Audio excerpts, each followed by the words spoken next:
Welcome back. Hope you had a solid weekend. I'm Teagan Witko, your host of the Sports Cage today, alongside Dave Thomas, voice of your Saskatchewan Roughriders, and of course, Colson Schultz is on the controls, keeping us on the air, 620 CKRM, and on the stream at sportscage.com, YouTube, our X account as well. So, Alberta, apparently, they're going to be sticking to daylight saving time year-round. Yeah. One of us.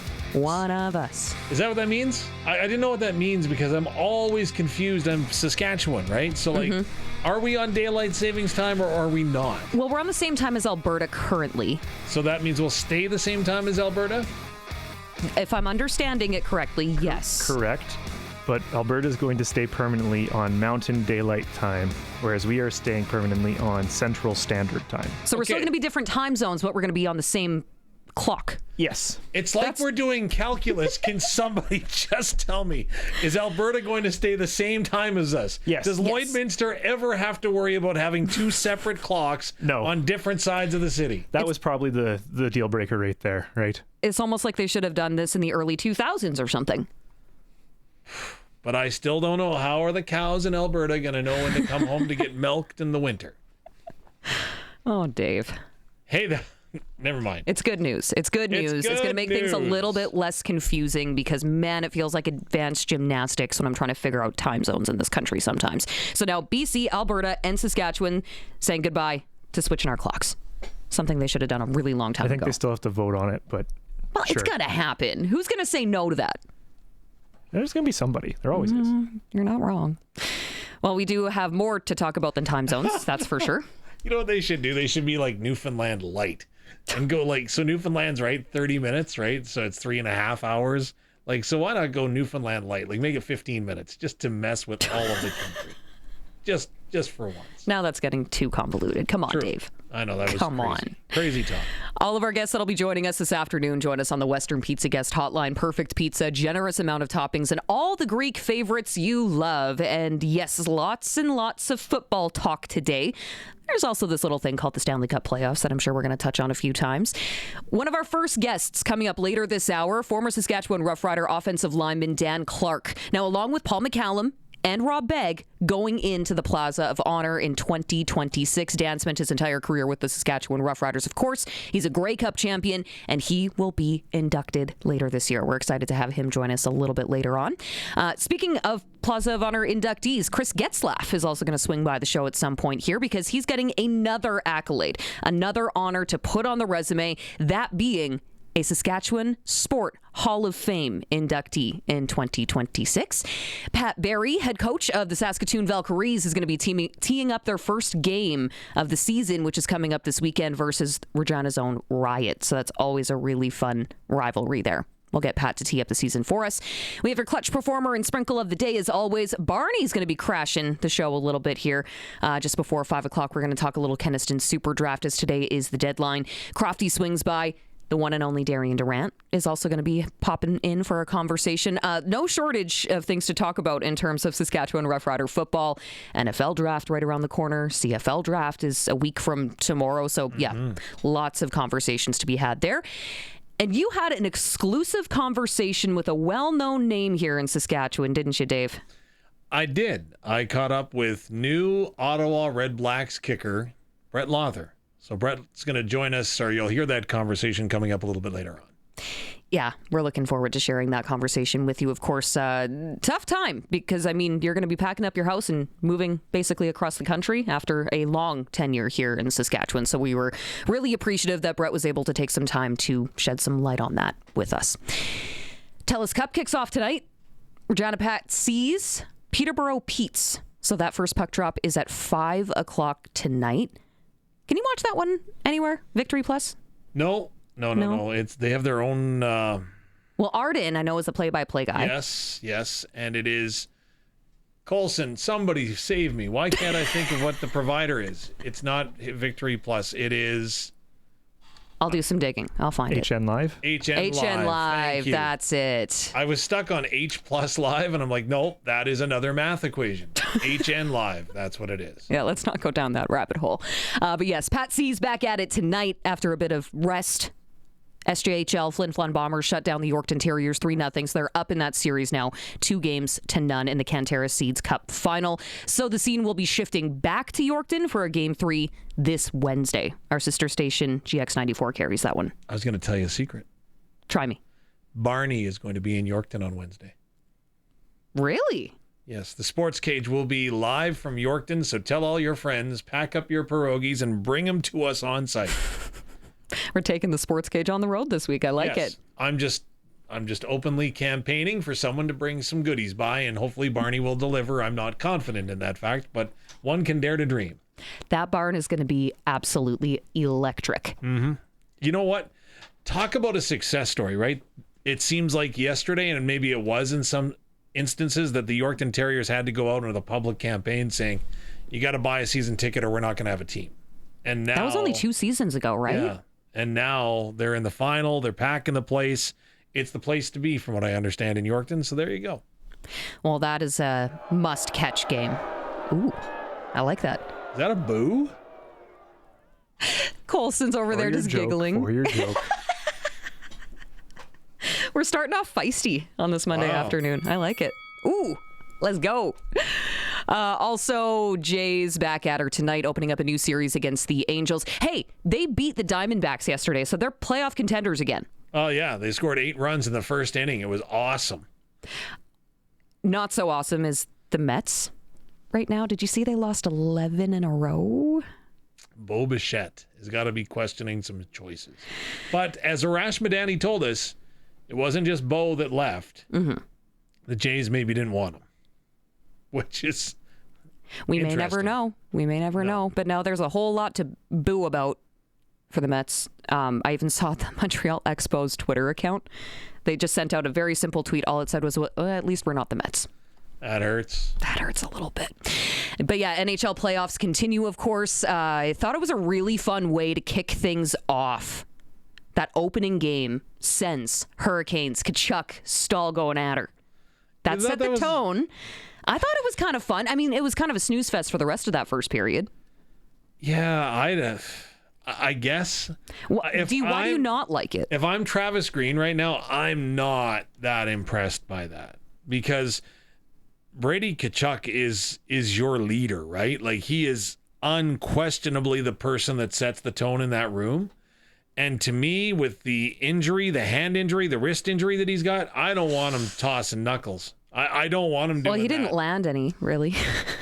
Still, it's, again, I just don't, I don't get it. Why he would do that, and again, put himself in harm's way unnecessarily, right?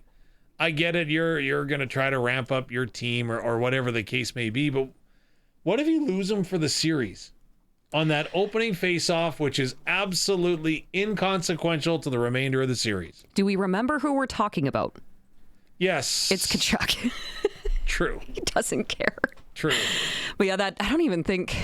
Did the Hurricanes even have a shot on net for the first period? Well, no, they had one for sure in the first period, but it took a while. It did. It was like 12 minutes. But again, I went out on the limb. What do you think of the fight right off?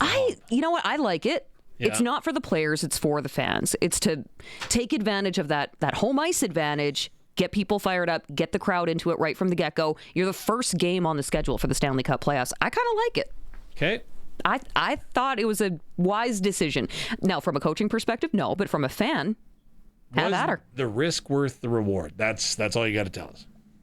It's fair. And I don't know what that answer is. Well, if people have opinions, Prairie Land Rentals text line, you can hit us up at any point, 306-936-6262. Join in the conversation at any point here. Okay, let's move along. Vegas. Ooh, the Golden Knights win.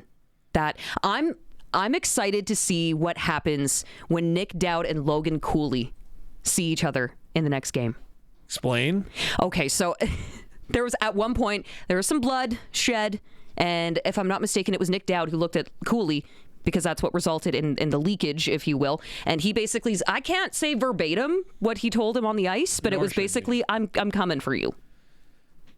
I think cooler heads will prevail. You think so? Yeah. Well, I know that you've got a long memory, but well, game 2 is only tomorrow night. So it's coming up quick here. Best of 7 series, they fly by. Tortorella knows how to win a Stanley Cup. Yeah. And I mean, Vegas has been on a bit of a tear since they brought him in late in the season. Believe it or not. Yeah, I didn't think that was going to work, but yeah, I don't know. I think that one's going to be a feisty series, and I like what I'm seeing in the Mammoth. They're a fun team.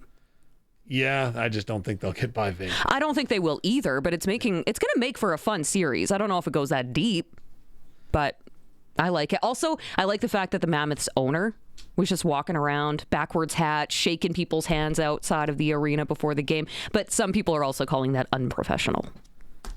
Oh, come on. Grow up. Come on. That's just my take. I think it's kind of cool. You're a new team. Well, not necessarily a new team, but it's a new franchise. Get out there. Get involved. I can't tell you how excited I am that you haven't mentioned the team that's in Alberta that starts their playoffs tonight. I'm very excited about that. Oh, we're getting to that. Oh, fair enough. I'll butt out. Why? Are you going to make any predictions on that one? No, I'm not. I would love to tell you how many goals there will be allowed because neither team plays defense tremendously well. But what's going to happen? It's going to be a gong show, and it's going to be great. It's going to be it's either going to be like the most lockdown hockey that is like watching paint dry, or it's going to be like a lacrosse game when there's 28 goals scored. Like, it's just... And with Leon Draisaitl, maybe or maybe not, I'm very curious if he's added back in because the Oilers got on a little bit of a roll late, right? He wasn't in the lineup. And I go back to his statement, right, where he called out the entire organization before the Olympic break. I don't think it's going to hurt them having Dry back. No, but he does bring a different dynamic, right? That's true. And if you call out a teammate, you better back it up. And we'll see whether he does or not. Well, we'll see what happens tonight, because from the last I read, it looks like he is going to be dressing. He's been practicing. He is a game time decision as of about 12 minutes ago. Okay, see? Real time news. Yeah, I had a guy that was tweeting watching the parking lot. So it was... I'm like, that's a solid source right there. What a job. That's what we've come down to, yeah. Sitting outside watching the parking lot Sitting and in a seeing car. if he goes to get his regular whatever pregame meal it is. Oh, man. Yeah. What a life to live. Juraj Slafkovsky in that Montreal Canadiens series, you got to give him a shout out here. I mean, scored 3 times, all on the power play, got a hattie, 122 into overtime, lifting the Canadiens 4-3. That was a hard-fought game against Tampa. I think this is going to be a fun series. You know what? I'm not too proud to say I made a mistake. And I really made a mistake back when the Habs hired Martin St. Louis. I really made a huge one. And I think that the timeout that he called early in overtime to rest up his power play unit was sensational. Resulted in a goal. It's not always going to happen that way. Yeah. But boy, does he know what buttons to press on guys and to get the most out of them and to get them believing. If only he could make a save, then the team would be even that much better. But Dave. No, they had their goaltending woes this year. But again, yeah. I truly believe that Martin St. Louis, you know what? Good old Marty. He does not get the credit that he should. And last night I thought was a masterclass in coaching in the playoffs.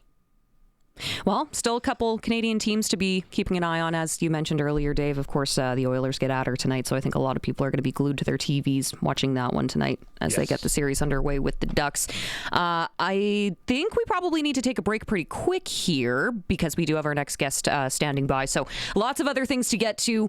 More hockey. I do also want to quickly mention here, we are giving away a backyard putting green courtesy of Classic Landscaping.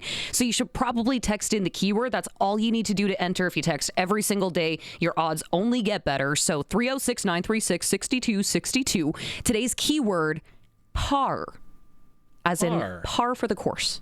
P-A-R. Something I do not achieve near frequent enough. So text in that word, par. 306-936-6262. One text a day will get you one entry per day for a chance to win this customized putting green courtesy of Classic Landscaping Company. Prairie Land Rentals text line, by the way, Prairie Land Rentals, from small power tools to skid steers. They probably have what you need. Hopefully no more snow throwers, but you can deal with the owner at 600 Albert Street. It's the Monday edition of the Sports Cage, brought to you by Smoke'em Diesel. Coming up next, Dan Clark, 2026 Plaza of Honor inductee will be joining us. This is the Sports Cage on 620 CKRM and streaming at sportscage.com. Appreciate you taking time. Welcome back to the show, Sports Cage. Mondays are for Smoke 'em Diesel. If you're a fix-it-yourself type of person, Smoke 'em Diesel can supply you with injectors, injection pumps, turbos, all diesel hard parts. Genuine OEM replacement diesel parts. They do not sell junk. Join in the conversation at any point on the Prairie Land Rentals text line 306-936-6262. Right now, we got to jump out on the Western Pizza guest hotline. Now, you may have heard the news earlier, but the 2026 Plaza of Honor inductees were announced earlier today. Now, after playing more than a decade on the offensive line for the Saskatchewan Roughriders, helping the team win the 101st Grey Cup, he will officially be inducted during a halftime ceremony later this season, joining a select group who are recognized for major contributions to the franchise. The one, the only Dan Clark is joining us on the line right now. Congratulations, Dan. Thank you very much, you guys. How are you doing today? Fantastic. Appreciate you taking the time here. It's got to be a whirlwind of a day for you, Dan. What's going through your mind right now? Just the proud Saskatchewan kid. Kind of looked at all the inductees over the years and thought maybe one day that I'd have the honor to be able to sit up there with them. I'll be honest, it's just surreal. It's something that you never expect coming from Tom Collegiate, the RMF, and just hopefully lay down the grounds for the future Saskatchewan Roughrider kids from Saskatchewan. Okay, you officially are a man ahead of the times because my son has got himself a Dan Clark jersey. Do you know why?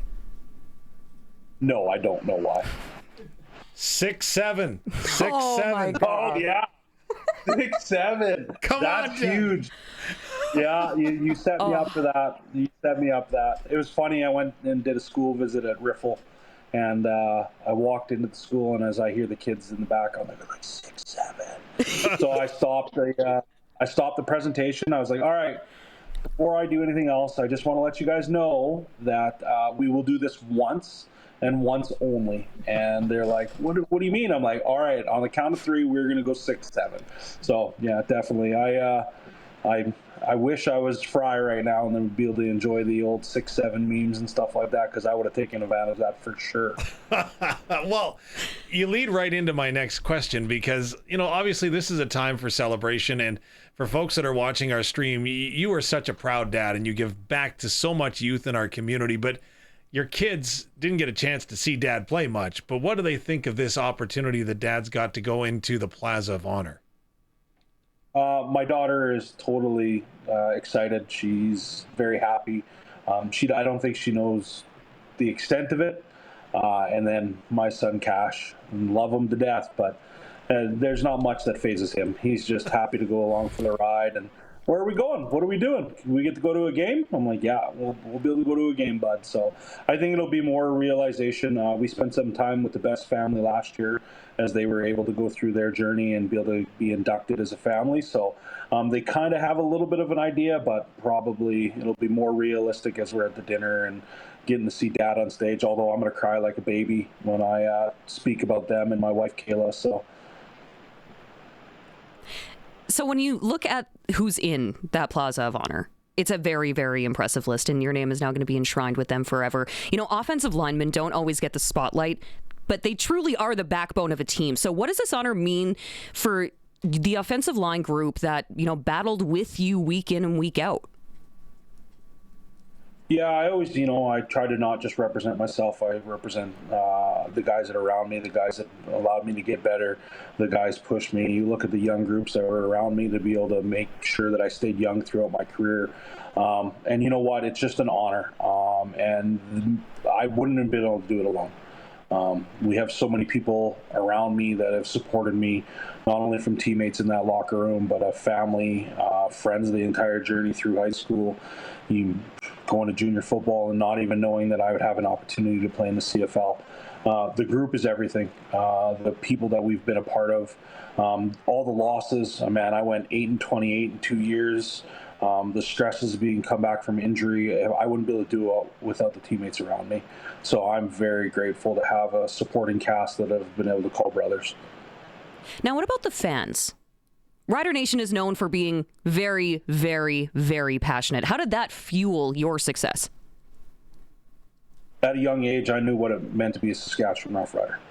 And I'm not talking about, being a player. I'm talking about supporting the team. I remember telethons of even keeping this team afloat. I remember the sacrifices people would do just to be able to go see games. I remember the countless, this is our year, and then the disappointment. I knew what it meant to be a Saskatchewan Rough Rider player before I even stepped onto that field and donned the S. And now hopefully I left a little bit of a presence that, the next group of kids that want to dream big and just chase the opportunity to be a Saskatchewan Rough Rider, they can do that. All it is continuing through, believing in yourself and putting that hard work in. And just hopefully that I represented not only the Saskatchewan Rough Riders, but the people of Saskatchewan in a great way. Dan, when you were kind enough to share some time earlier today with members of the media, you talked about as a 19-year-old kid, eyes wide open, walking out onto the field and living a dream. And one of the notes that I kind of wrote down was that maybe at that point you didn't fully believe in yourself, but your dad definitely did. What did your dad see in you, and how did he instill that belief in you that you could accomplish a professional career, which only 1% of people can do? Well, I'll be honest, it was either succeed at football or go on the rigs or join on the fuel co-op station. So I kind of needed to make sure that I did it properly. Believing in myself, you know what? I think that's, if you ask my family around me, I'm definitely a negative person. I put out that I'm a positive person and anything can be possible, but there's a lot of doubt that crept into my mind, and the people around me to be able to keep me afloat in those situations and allow me the success that I've had. I would be lost without them. You look at the very first year of football that I ever played, I didn't know if the sport was for me, but I can tell you what, I was bigger than everybody else, and I used my strength as my advantage, and then it grew into a passion and a love. And one day I said to my dad, said to me, "What do you want to do for the rest of your life?" And I said, "I want to be a professional athlete." And I look back over those 14 years to be able to represent the S, and there's a lot of hard journeys throughout that course of time that, definitely solidified who I am today, and I would be lost without them. My support from not only my dad, but my mom were constant. My family throughout the years, meeting my wife and their family and their love and constant understanding that, football comes first. It's been something that, it's been a family affair with me that I've always tried to put them first, but understanding football does a lot of that. You mentioned Chris Best, and I had the opportunity to talk to him last year prior to his induction, and I said, for an offensive lineman, it's tough, right? You can't say, I had this many blocks or this many pancakes or, to define a career best game. But was there one that stands out? Obviously, the Grey Cup would be up there, but, he talked about, they were even pointing me out on the TSN telecast, how me and my buddy, we were going ahead and we were demolishing everybody. Is it the same for you? Yeah.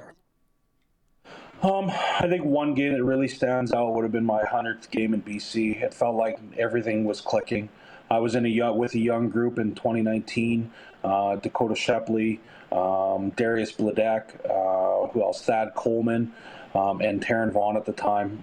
And we were a young group that, had a lot to prove, but it felt like everything was going perfectly well. Like downfield, making blocks, making big open field blocks or pancakes.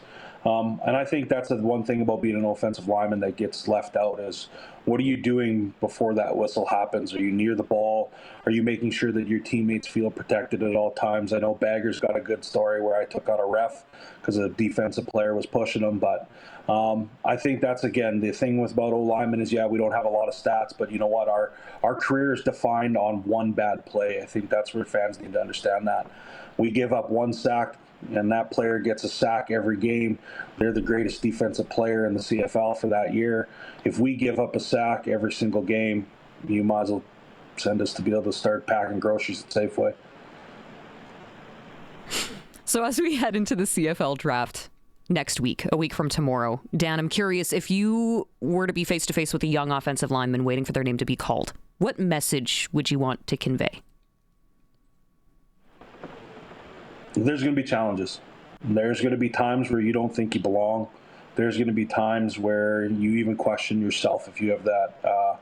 If you can make it through it, you can. all those times when you sit back and you think, can I do it? You definitely can. It's going to take hard work and dedication, but what are you willing to sacrifice to make those goals happen?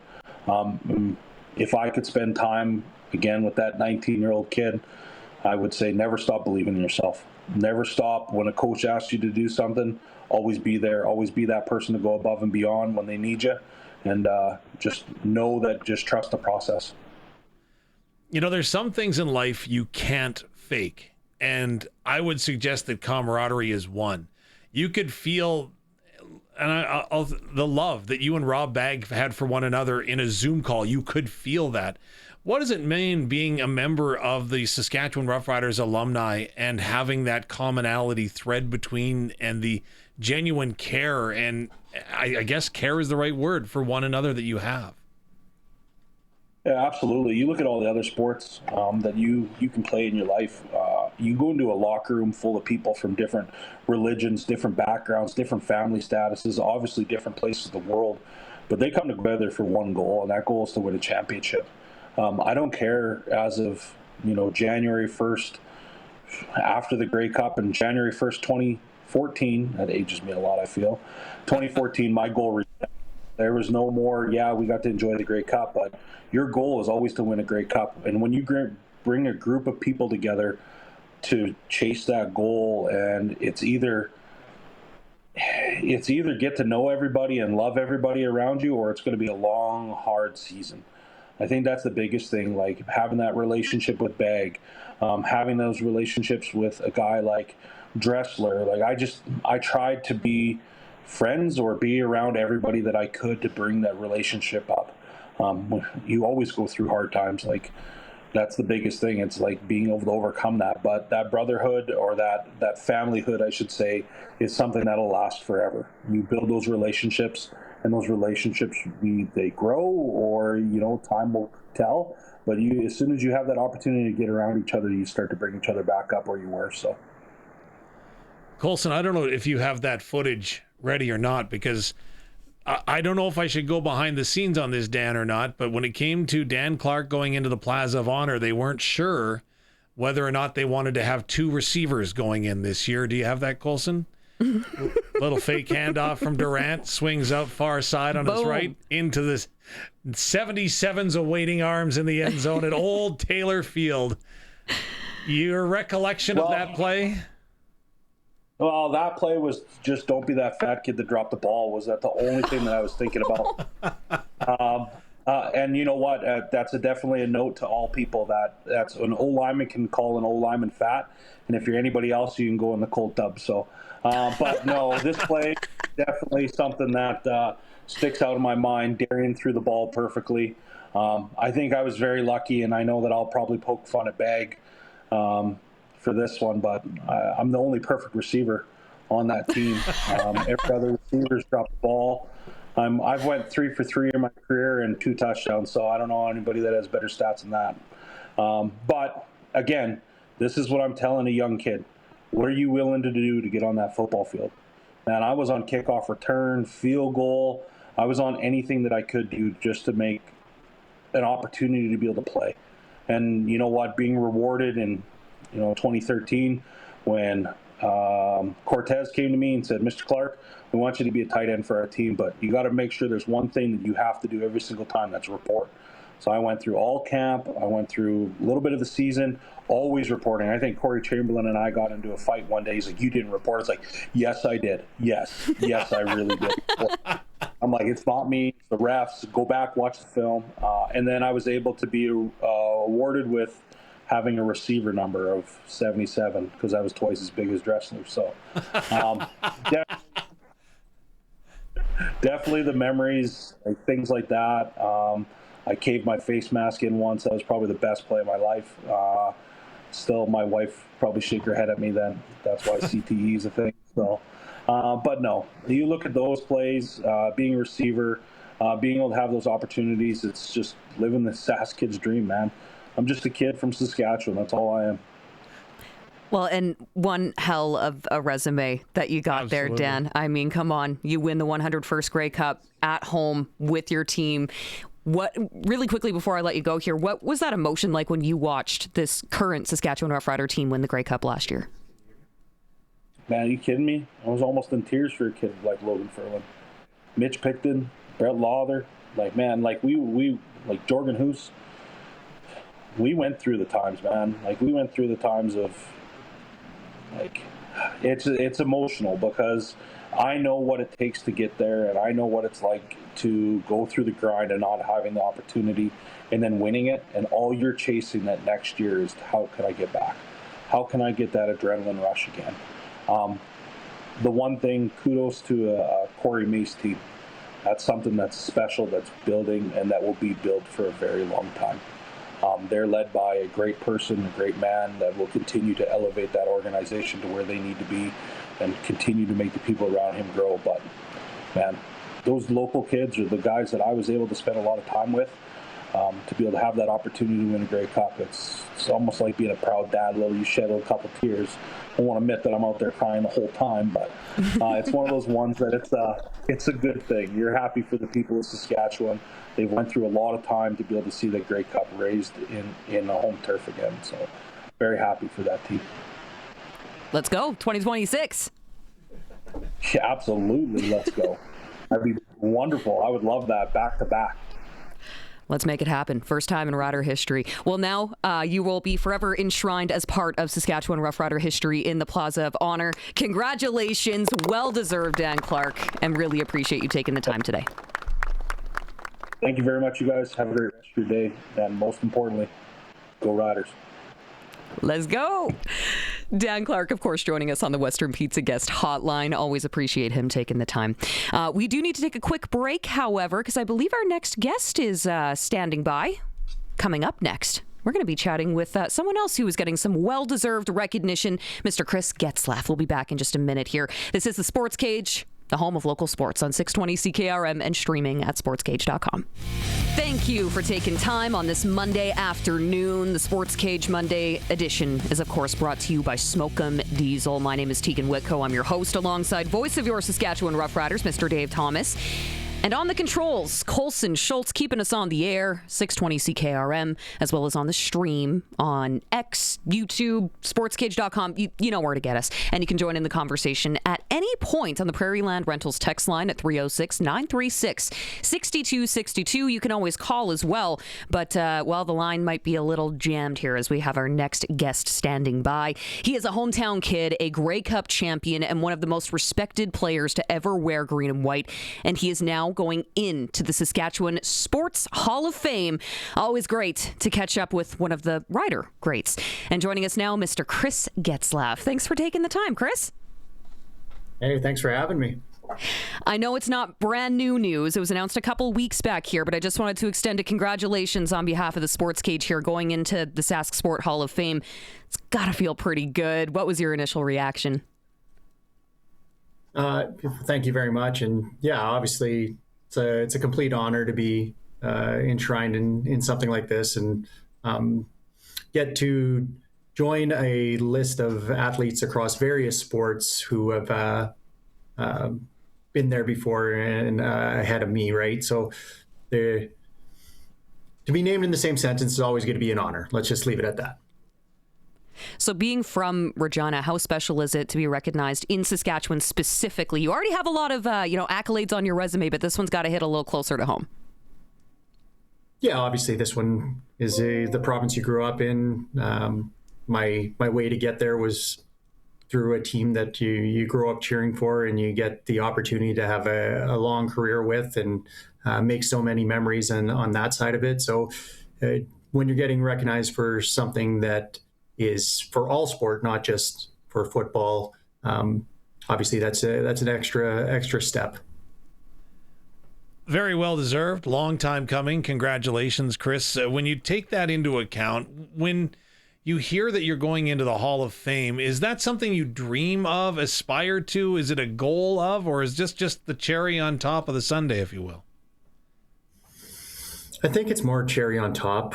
I mean, I've spent my goal setting around different levels and reaching different levels of the game. So whether that was coming out of high school to be able to play at the junior level and then play at the university level and work my way into playing at the professional level, I mean, those are kind of more the individual goals of getting to the next step. I can't say I really spent a lot of time in, a specific goal of like, oh, I really want to get into the Hall of Fame or something. I feel like that's something that if you're reaching those next levels as you're setting those goals, it could be something that naturally comes out of the progression of being able to play the number of years that I was thankful and lucky enough to be able to do. I don't know who nominated you. I don't have that intelligence, but if I could, your dad, well, that's even better too, because I was going to suggest it's probably the guy that we've got coming on after 5 o'clock, and Darian Durant. He often talks about you and the way that you were able to go ahead and dissect what was happening in front of you and then execute it with your feet, your route running, or whatever had to happen. What made that relationship with Darian so special? I mean, a lot of it was getting to work together when we were both new in the league. He came a year before I did, I believe. And so we spent time practicing together. We were both kind of scout team guys very early on in our careers. And it really wasn't too long before both of us were seeing the field in a kind of a starting or a supplemental capacity at least.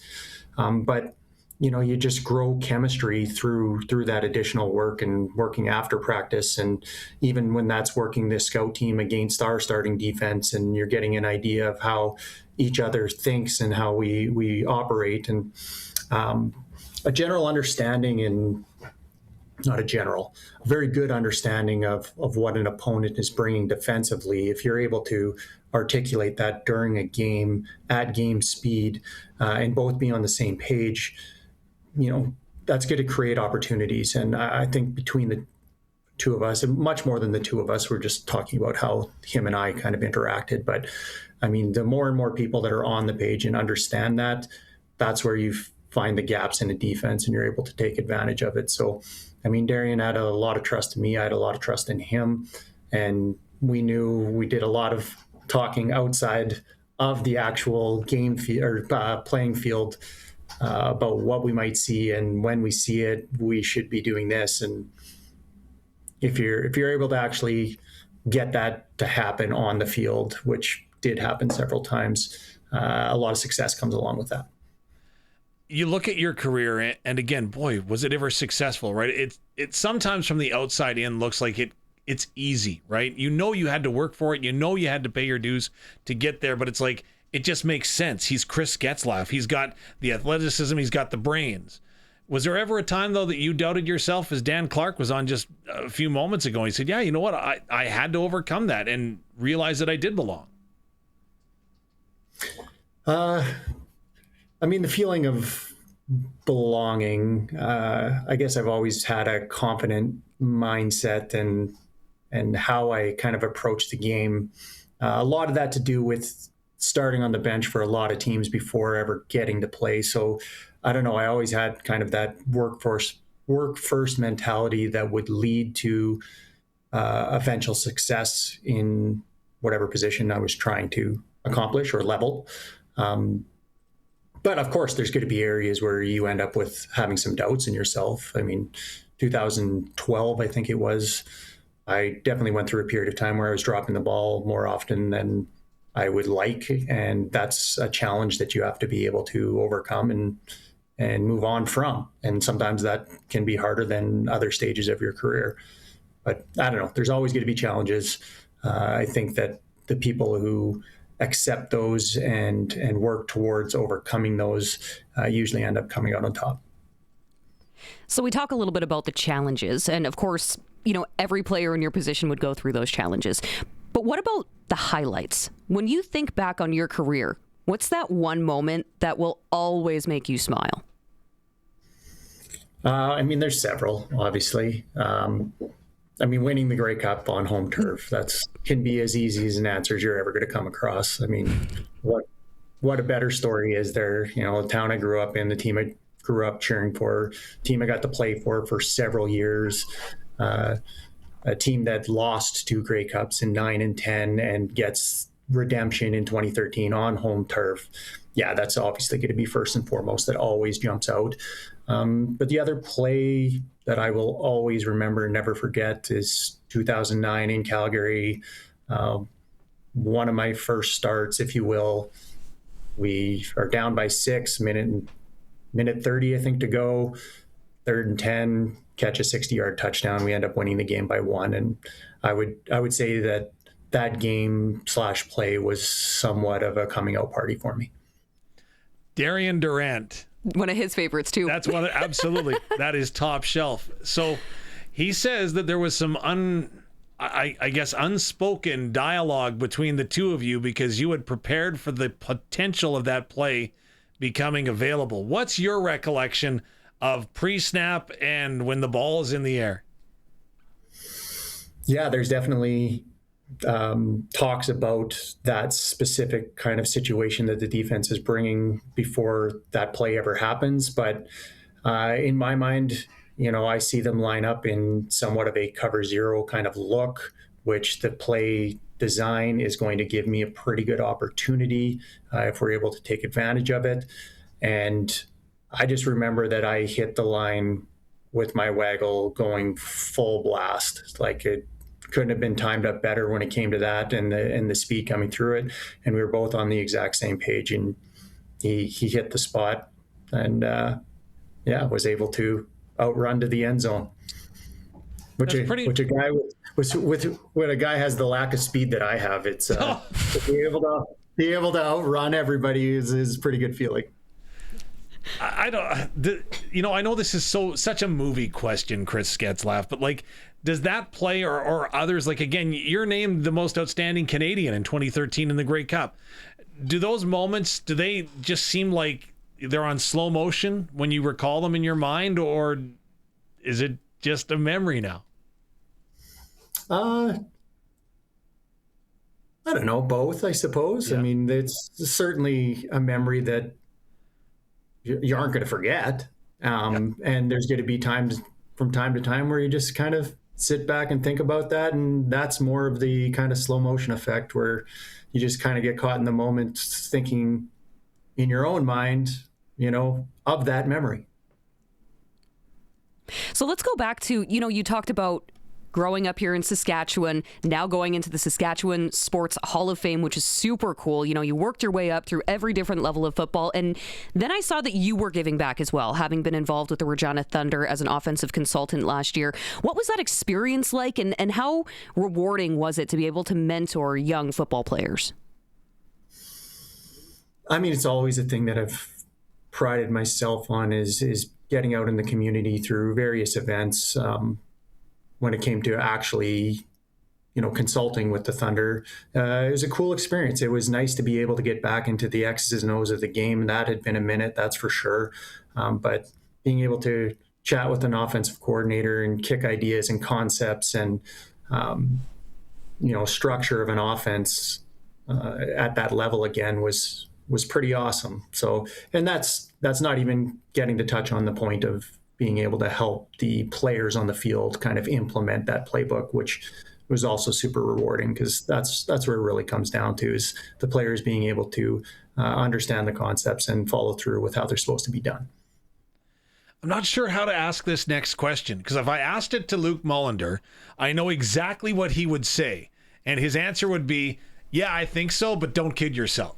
So, Chris Getzlaf, do you have one more play in you? I probably got one, yeah, and then be straight to the emergency or whatever, but I probably got a play in me, yeah. Do I want to know what play it is and who's throwing you the football? I think I got a corner route in me for sure. I mean, the speed would be even slower than it was before, which is saying a lot. But I still think I got the hips for it. And then, if we were talking zone coverage, I'd be pretty confident that just because my understanding of the game, we could find some spots. How do you watch the game? Do you find yourself critically analyzing what the receivers are doing? Are you watching defensive backs? Are you just enjoying the game as a whole? How does Chris Getzlaf watch a game? A combination. I certainly try to just take in the game as a whole, but you find yourself from time to time being able to pick up what the defensive coverage is, and it's like, they should have hit this or they should have hit that, and but mostly it's just kind of the successful plays. You're like, oh yeah, that lined up exactly how it was supposed to line up, or this guy made this play, or the extensions of plays are the ones that really jump out to me when they do what they're supposed to do and then they hit it, and then all of a sudden you break a tackle or there's a great block that springs a guy and creates just a big play out of something that should have been a first down. Well, Chris Getzlaf, very generous with your time. Appreciate you coming on today. And again, congratulations on your upcoming induction to the Saskatchewan Sports Hall of Fame. So well deserved. Yeah, thank you very much. Really appreciate that. And it's a true honor to be recognized in this way. Fantastic. Well, thank you again, Chris, joining us on the Western Pizza guest hotline here. We are going to take a quick break. We got to come back with the sports ticker here in just a couple of moments. It's a Sports Cage on 620 CKRM and streaming at sportscage.com.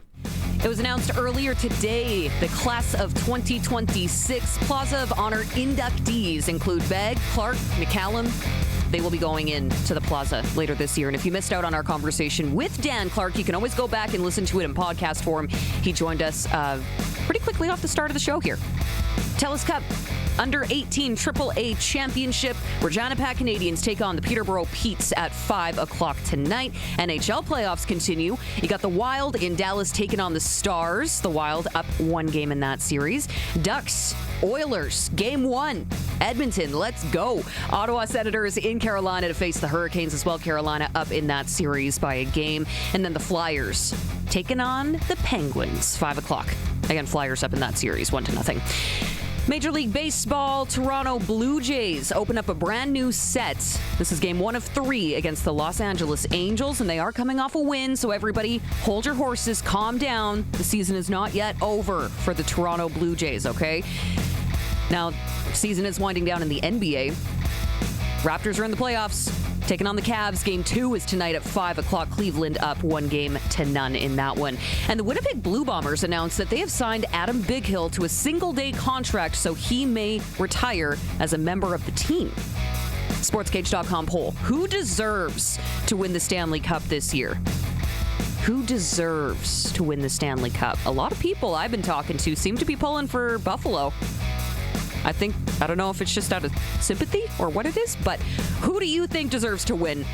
Go to the SportsCage.com poll. Vote for yourself. You can always text us as well on the Prairie Land Rentals text line at 306-936-6262. They got you covered for all your equipment needs. Deal with the owner, 600 Albert Street. That is your sports ticker brought to you by Reliance Group of Companies. Okay, so I do also just want to mention here really quick while I have some time before we hit news, we are giving away that backyard putting green as well. So if you've been following along, you know it's simple. All you have to do is text us a keyword every day. I do believe this is the final week of this. So today's keyword is PAR. P-A-R. Just simply text that into us. That means one entry. You only get one entry a day. 306-936-6262 on the Prairie Land Rentals text line. This thing is going to be slick for whoever wins it.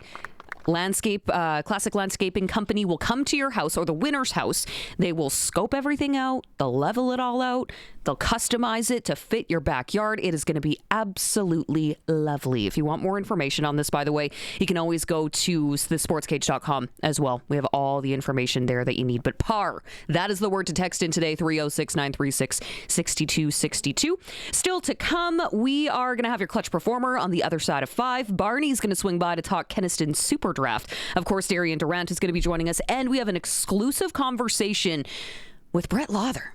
In case you missed it, Ottawa Redblacks place kicker. It feels weird to call him a Redblack, but that's the reality that we're living in now. Dave Thomas had that exclusive conversation with him earlier today, and we will have that coming for you in the 5 o'clock hour. Up next, Pat Barry, head coach of the Saskatoon Valkyries, is going to be joining us after your news, so hang tight. It's the Sports Cage, and it's on 620 CKRM and streaming at sportscage.com. Thank you for taking the time Monday edition of the Sports Cage for Smoke 'em Diesel. I'm Teagan Witko. Beside me is Dave Thomas, voice of your Saskatchewan Roughriders. Colson Schultz is on the controls, keeping us on the air on 620 CKRM, on the stream, in multiple locations as well. SportsCage.com, our X account, YouTube. However you want to watch along or listen along, we're glad to have you here. And you can join in the conversation at any time, just like Dean did. Enjoying the conversations that we had with Dan Clark and Chris Getzlaf. Two very different personalities, but great insights. Thanks for that, Dean. You can also text us, 306-936-6262. Prairie Land Rentals text line, of course, for Prairie Land Rentals. Small power tools to skid steers, they probably have what you need. Deal with the owner at 600 Albert Street. Okay, I think we're going to jump right out. Western Pizza guest hotline. Joining us right now, of course, Pat Barry, head coach of the Saskatoon Valkyries. Now their season is getting underway here shortly, so appreciate you taking the time, Pat. I'm sure you're busy this time of year. Thanks for having me. Yeah, it's been a little bit challenging with the weather we've been having, but yeah, we're trying to get ready for this weekend. Well, hopefully that's enough snow. I don't even want to say that word. I don't want to jinx it. It'll be fine. It's been nuts. Yeah. Oh, it's been crazy. And then I think it's supposed to be like 19 degrees tomorrow for our practice. And then, I don't know. It's a roller coaster. It's a roller coaster. Well, rain, snow, sun, it's all going down next weekend, next Sunday, or this Sunday, pardon me. Regina Riot, Saskatoon Valkyries. That's got to be an exciting game to start off the season with, I imagine. It really is. I mean, whenever Regina and Saskatoon to get together in any sport, it's always an exciting time. They're for sure our biggest rival, and I've got a lot of respect for everyone on that team, and Claire does a great job getting her team ready, and it's something that we look forward to. It's a little nerve-wracking game one, as you mentioned, Teagan, but we're hopeful that it goes well. Well, 5 straight championships for the Saskatoon Valkyries, an incredible accomplishment to say the least. What stands out to you most about this last particular few seasons compared to, previous years? Well, I think it's really like the resilience of our athletes is pretty impressive. We had a very, very young team last year, and I think we're going to be a pretty young team again this year. We've lost some players, as people move on, they're all adults, and life takes over in certain ways. But we're always looking for new people to join our team, and that has happened this year. But I think it's really just sort of the leadership of our team is, they do such a good job of being welcoming and getting new people to join us, and to sort of figure out what tackle football is all about. I know football is really in the news a lot lately. Obviously at the pro level, you had a couple really pretty great long-term pros from Saskatchewan that you guys were just talking to, so that was pretty exciting. And but with the emergence of flag football just exploding, it's something that we're happy to be a part of that in the province for sure. How do you do it?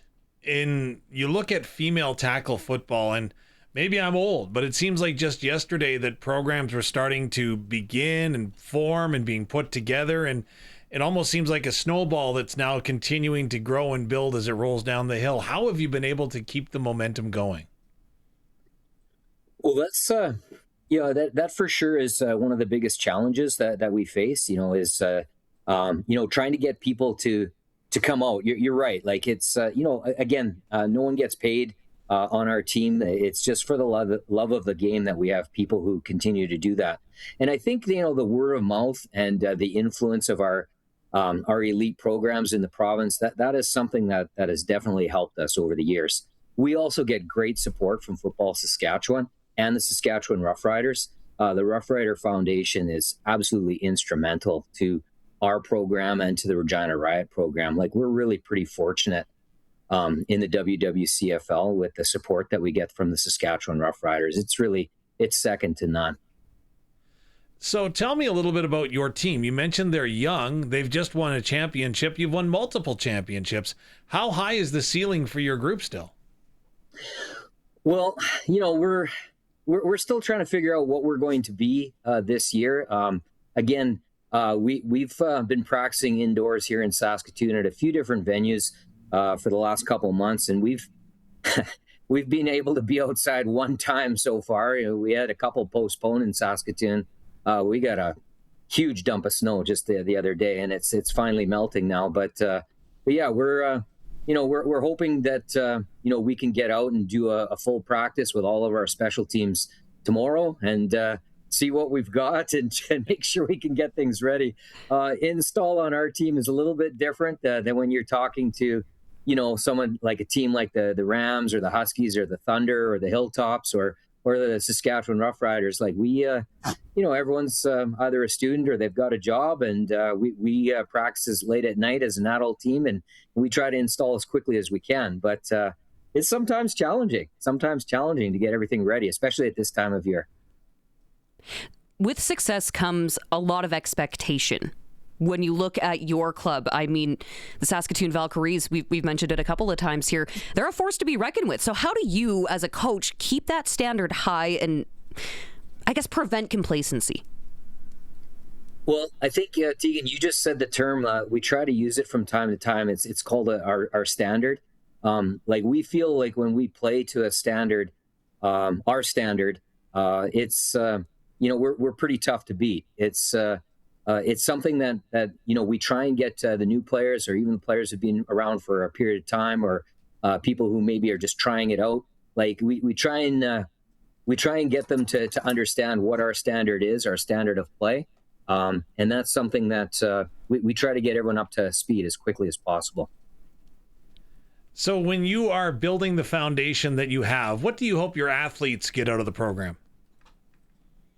Well, I mean, like obviously, like it is like we do consider like we are an elite program. Like that's the way that we approach it. But we want them to have success. But something as a coach, like I've been doing this for a long time. I want them to have fun. I think football is the greatest team sport in the world, and I definitely I guess the sort of the newest thing for me is. We have young women on our team who join us who they have a solid background in football. In the earlier years of the club, that definitely wasn't the case. So it's, you have a lot of young women who have played some six-a-side tackle football. Many women have played flag football and touch football. But yeah, I find that to be kind of, a great change that has happened since the early years of the club back in 2011. And you mentioned nobody's getting paid, and it's a lot of volunteer hours. I know Michelle Duchesne puts in a ton of hours, not just for your team, but at the league level as well. But your assistant coaches as well all come from varying programs, varying success, but I'm sure they all have different voices to lend. Absolutely. Yeah. One of the things, throughout Saskatchewan, like when you have the various coaching staffs around the province, your volunteer coaching staff is so essential. And we're pretty fortunate in Saskatchewan because we can draw on some great resources at all levels of the sport. I've coached high school for many years and at SMF here in Saskatoon and the Kinsman Football League as well. But it's, like the volunteer coaching in our province is just so impressive, and it's essential for running all of our programs.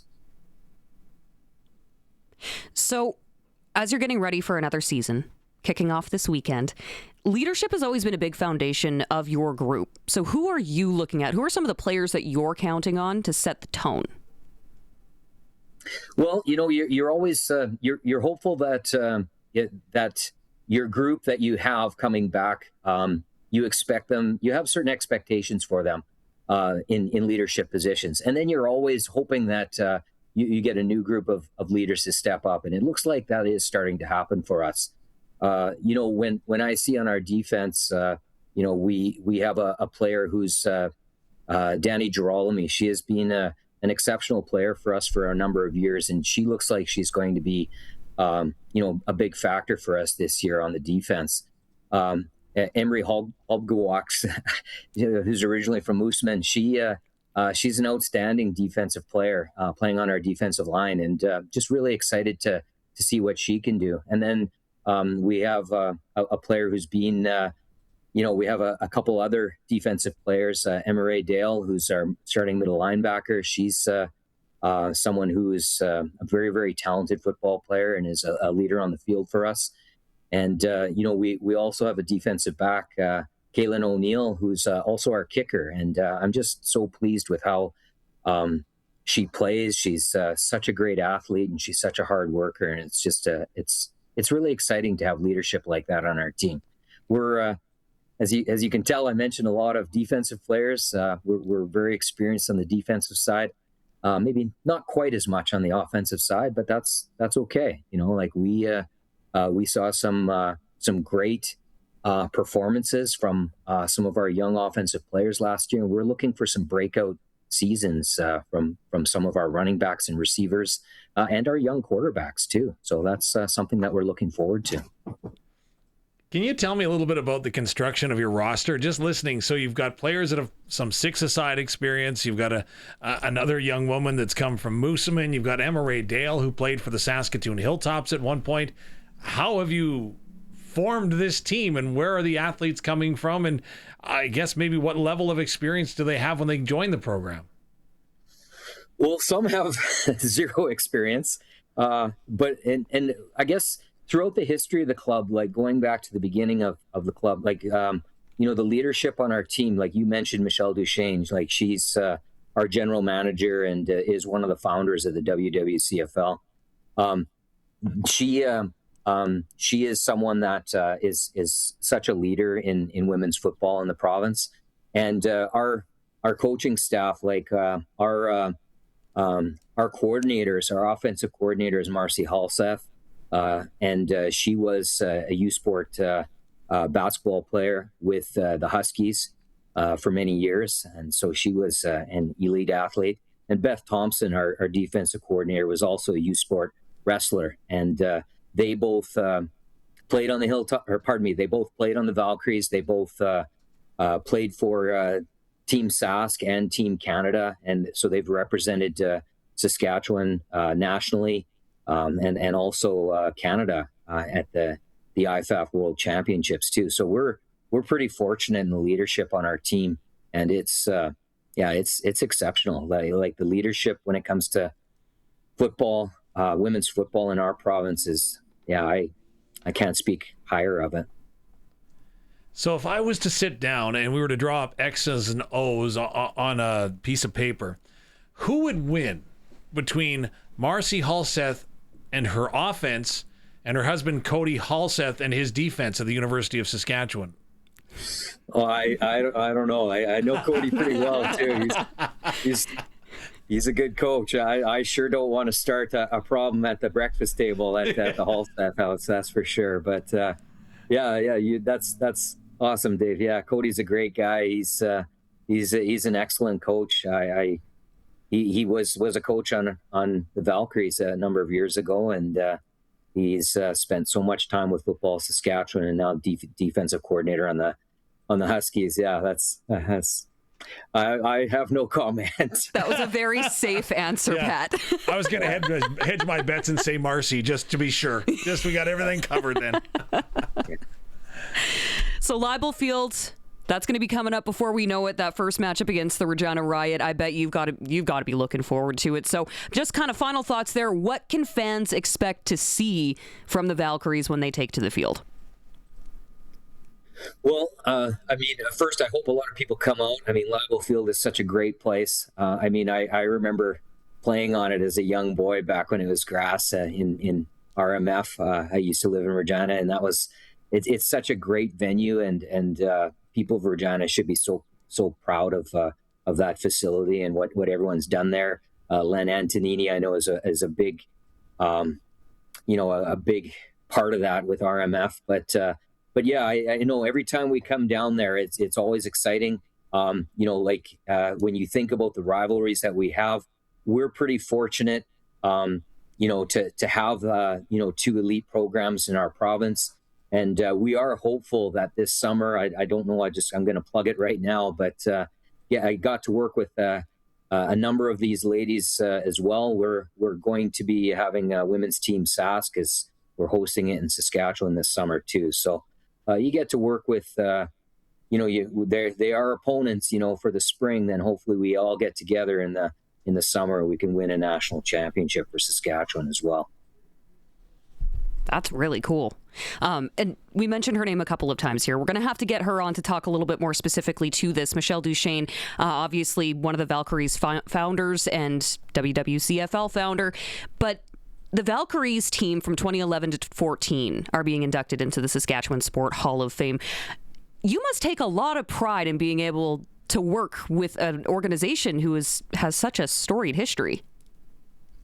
Yeah, it's really pretty amazing. Like that's quite an honor. I know I was just at the tail end of that with that team that was being inducted. I was a position coach on the 2014 team. But the athletes on that team, the leadership on that team, our head coach at the time was Jeff Yowzy, the executive director of Football Saskatchewan. As you mentioned, Michelle Duchesne is our general manager, and she's been with the team since its inception. It's a great honor, and you think about all of the athletes who were on the team during that time. I got to know quite a few of them, not all of them, but yeah, it's whenever an honor like this happens, it's a big deal, and especially a team getting inducted. Football is the ultimate team sport. To have you just don't expect something like that, so it's such an honor when it happens. It's quite rare, obviously, but well, congratulations! You're on a dynasty of a team. The head coach getting back at her right away here. We're gonna have to catch up at some point a little bit later on this season, Pat. Thanks a lot for having me, guys. Well, appreciate you taking the time. Saskatoon Valkyries head coach Pat Barry joining us on the Western Pizza guest hotline. Yeah, that's going to be a hell of a season. And even more football to look forward to this summer. You know what? Absolutely. And I'm intrigued by that, that I had no idea that event was going on in Saskatoon this summer. So we're breaking news here on the SportsCage today. Look at that. No, appreciate all of our guests joining us on the Western Pizza guest hotline. Perfect pizza, generous amount of toppings, and all the Greek favorites you love. If you missed out on any of the conversation with Pat Barry, you can always go back and listen in podcast form. Same goes for Chris Getzlaf and Dan Clark, whom both also joined us on the show, and we do still have Darian Durant on the way. We're going to catch up with Barney in a little bit here. We got your clutch performer, sprinkle of the day, sports ticker, that and so much more. Why don't we take a quick break, though, and we'll come back on the other side. It's the Monday edition of the Sports Cage for Smoke 'em Diesel, and they do not sell junk. Just a reminder, genuine OEM parts. Anything you need for repair, new parts, contact Smoke 'em Diesel. It's the Sports Cage on 620 CKRM and streaming at sportscage.com. Clutch performers. I have a couple. Go figure. Yeah, who would imagine? Who would have imagined? Your show, you do what you want to. Juraj Slavkovsky, Montreal Canadiens. You got to start there. Scored 3 times, all on the power play. Got a hattie. And his final goal of the game, 1:22 into overtime to lift the Canadiens over their opponent in the Tampa Bay Lightning for a 4-3 win in Game 1 of the Stanley Cup playoffs. And you know what? I particularly like this as a clutch performer because you remember all the haters that were giving the Habs a rough time for picking him first in the draft, 2022? I want to say it was 2022. Everyone was questioning that decision, saying that was not the right move. Well, he is showing them that it was, in fact, the right move. So I kind of like that. A little grit in there. Okay. A little bit of grit. Also, kind of an unclutch. But this is not an international competition. Why were Tampa Bay Lightning fans chanting USA? Do you know what baffled me yesterday as well? The USA chant, for sure. But did you notice in Buffalo they played the Canadian national anthem before the game? Apparently they do that all the time. Because they're so close geographically, and they have so many fans from Canada, north of the border, where they just, I guess, do that. I've never been to a game in Buffalo, did not know that was a thing until people started talking about it after yesterday. I concur. That's something, there you go. Very interesting. Very interesting choice. Speaking of Buffalo. Yep. That crowd, another clutch. The fans in Buffalo who went straight from Bills Mafia mentality to Stanley Cup playoff fanatics. They were doing some crazy stuff out front of the arena before the game. There was fans decked out. Oh yeah, at the end there, when Buffalo wins, if you're watching the stream, you can see the crowd just goes berserk. They have these stanchions up, these metal stanchions. They were not holding anything back. Like they had security pushing up the gates so these fans aren't just going to start stampeding through, but they're absolutely loving this. Pre-game, here we go. Colson's putting it up on the stream right now. There's fans that are dressed up in full uniforms on rollerblades, and they have this Boston dummy, like punching dummy set up there, and they're just going to town on it. Buffalo fans are something different. Hey, 15 years between playoff games in Buffalo? Yeah, 15 years in the making, and they definitely, they drank to catch up with it. Oh, man. And then, the fan Zamboni. Only in Buffalo would a guy be shirtless on this fan Zamboni. That's the Bills O-line there, I believe. Oh, yeah, that is. Oh, gosh, I love it. I love it so much. So the Sabres, they rallied. 4 goals late in the third. Yeah, how shocked was that, the Bruins. right? Yeah. That is also clutch. So they take game 1. Thompson scored twice for Buffalo. Big boy. And Alex Tuck, who grew up in Buffalo. Or he grew up a Buffalo Sabres fan, pardon me. Yeah. He gets, So he got the empty netter, which eventually would be the game winner, locking in the victory for them. And it was like 1 minute left in the third, I want to say, maybe just over a minute left in the third where he got that. So that had to have been pretty special for Tuck. Oh, the whole thing. The whole thing, right? The whole Absolutely. thing. Okay, now you go, because Colson does not have a clutch performer today, not to throw you under the bus or anything. But one of... Wow, that seemed pretty under the bus to me. For having tech troubles, I know. It happens. I know, buddy. It's fine. Alan Lee, one of our other SportsCage producers and contributors to our website, he actually sent one on your behalf. So we'll get to that as our final clutch performer. Okay. But I want you to go first, Dave. Okay, well, I'm a baseball fan, and the Pittsburgh Pirates, Braxton Ashcraft and Joey Bart, they are pitcher-catcher. And, there has to be a relationship between the two of them for sure, and they took it to the next level last week, as Ashcraft and his wife Cassidy knew that they were expecting a baby. They also knew that they were doing gender reveal, and why wouldn't you in 2026? So they also knew that there was going to be a baby girl, but only the two of them knew. So they invited their entire family to come out to the ball game to find out what they were having. So as Ashcraft took to the mound, his catcher goes running on, and Joey Bart comes running out with a pink sleeve on his throwing arm to let the family know that it was going to be a baby girl. He's smiling ear to ear. You can see it on our stream at sportscage.com. But they're holding the pink and the blue. Yeah. Why can't I think of the name? Cotton candy. Cotton candy. Oh, Yeah. my gosh. It's Absolutely. Monday. Oh, that's But so good. That's pretty cool that Ashcraft still was dialed in, pitched a pretty good inning, right? With all of that going on. And again, you got to keep it under your hat, or I guess off your uniform or whatever. But yeah, very cool when he came out to pitch and the whole family was there. So clutch.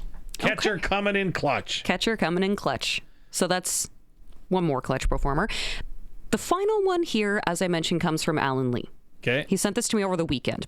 And there is a local connection here.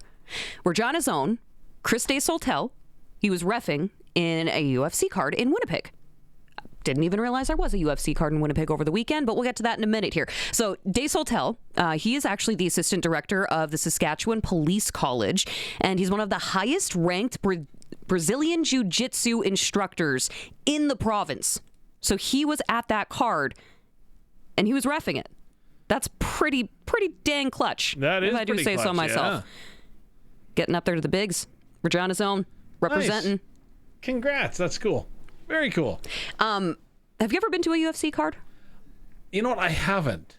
I've been invited to many, and you know what? I've been invited to watch parties and whatnot, but I've never been live. You? See, here's the thing. I used to be heavily invested in UFC. Ronda Rousey days, Conor McGregor. Yeah, I was going to say McDavid.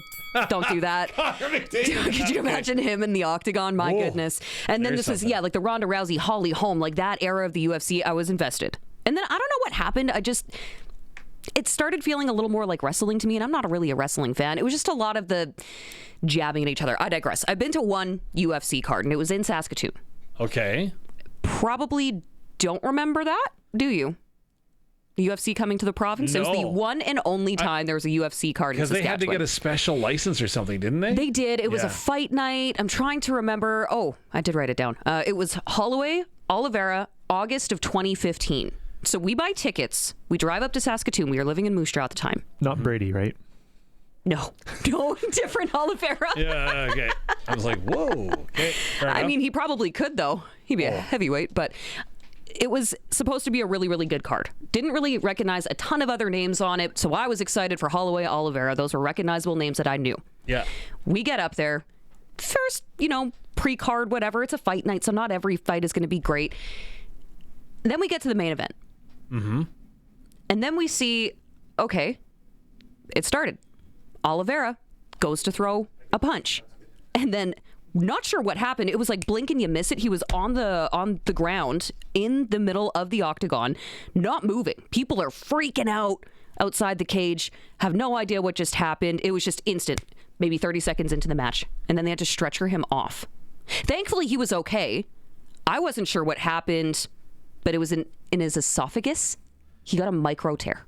From throwing a punch, not receiving a punch. He was not touched, but he tore his esophagus, and that effectively ended the night. Wow. Yeah. Dana White, if you're listening, which I'm sure he listens every day. Yeah. We need a make do or a make good UFC fight night in Saskatchewan, because that was the last time they've ever been here. I don't see any plans for them to come back. They'll go to Winnipeg, but they won't come here. Torn esophagus? A micro tear. Wow. Throwing a punch. Not receiving, but throwing. Throwing. He was, unharmed. Most boring main event I've ever watched. I don't think it was that unboring for him. Well, no. But I didn't see it happen. So we were all very confused. And at that point, the house lights go up and they're like, okay, have a good night, everybody. They didn't explain it while we were there. You don't have to go home, but you got to get out of here, really? Yep. No way. Good night. Wow. Well, because they were anticipating them to go the distance. Yeah, for sure. They weren't. So I don't even think they had shut down the beer sales or the concession lines. It was just very abrupt. Bye. See ya. And Thanks for your money. You found out after the fact, I'm assuming? Twitter. Wow. I mean, eventually there was news articles that came out about explaining everything that happened. But in the moment it felt like a letdown. No address, no public address, nothing. No. Wow. So you heard me, Dana White. Wow. Bring UFC back to Saskatchewan. You owe us. Wow. So that is I just can't stop saying, wow. It was a wild partial situation. tear of the esophagus. Yep. Wow. I can guarantee there were some other people that were very frustrated about the whole situation, but that's what happens when you go to UFC fights. You never know what's going to go down. A partial tear of the esophagus. Is that like a total eclipse of the heart? Or is it? That is... We need a commercial now. Your clutch performer of the day. That last one, unclutch. Unclutch. Brought to you by Keln Solar. You know they can help with your livestock operations. Book your solar quotes for your home, farm, or cabin. Save money with the local company, Keln Solar in Lumsden. Yeah, I don't know how to recover from that. We got to take a break. We'll be back on the other side. It's the SportsCage on the home of local sports. 620 CKRM and streaming at sportscage.com. Welcome back. Thanks for taking the time. Monday edition of the SportsCage brought to you by Smokem Diesel. If you're a fix-it-yourself type of person, Smokem Diesel can supply you with injectors, injection pumps, turbos, and all diesel hard parts. I'm Teagan Witko, your host. Dave Thomas is with me. Voice of your Saskatchewan Roughriders, taking a phone call. Big deal, He'll be back in later. Colson Schultz, he's on the controls, keeping us on the air, 620 CKRM, and on the stream at sportscage.com, of course. And a reminder to text in today's keyword if you want a chance to win your own backyard customized putting green by Classic Landscaping Company. They will come to the winner's house. They'll landscape it all out. They'll do a real slick job. Oh, look at that. There's Dave Thomas. Today's keyword is PAR, P-A-R. Text that in, 306-936-6262. Dave, you're back just in time for us to jump out on the Western Pizza guest hotline. Well, I had breaking news. Anything you can share? Yeah, absolutely. A torn esophagus is nothing like a total eclipse of the heart. We now know that from medical professionals. The Western Pizza guest hotline.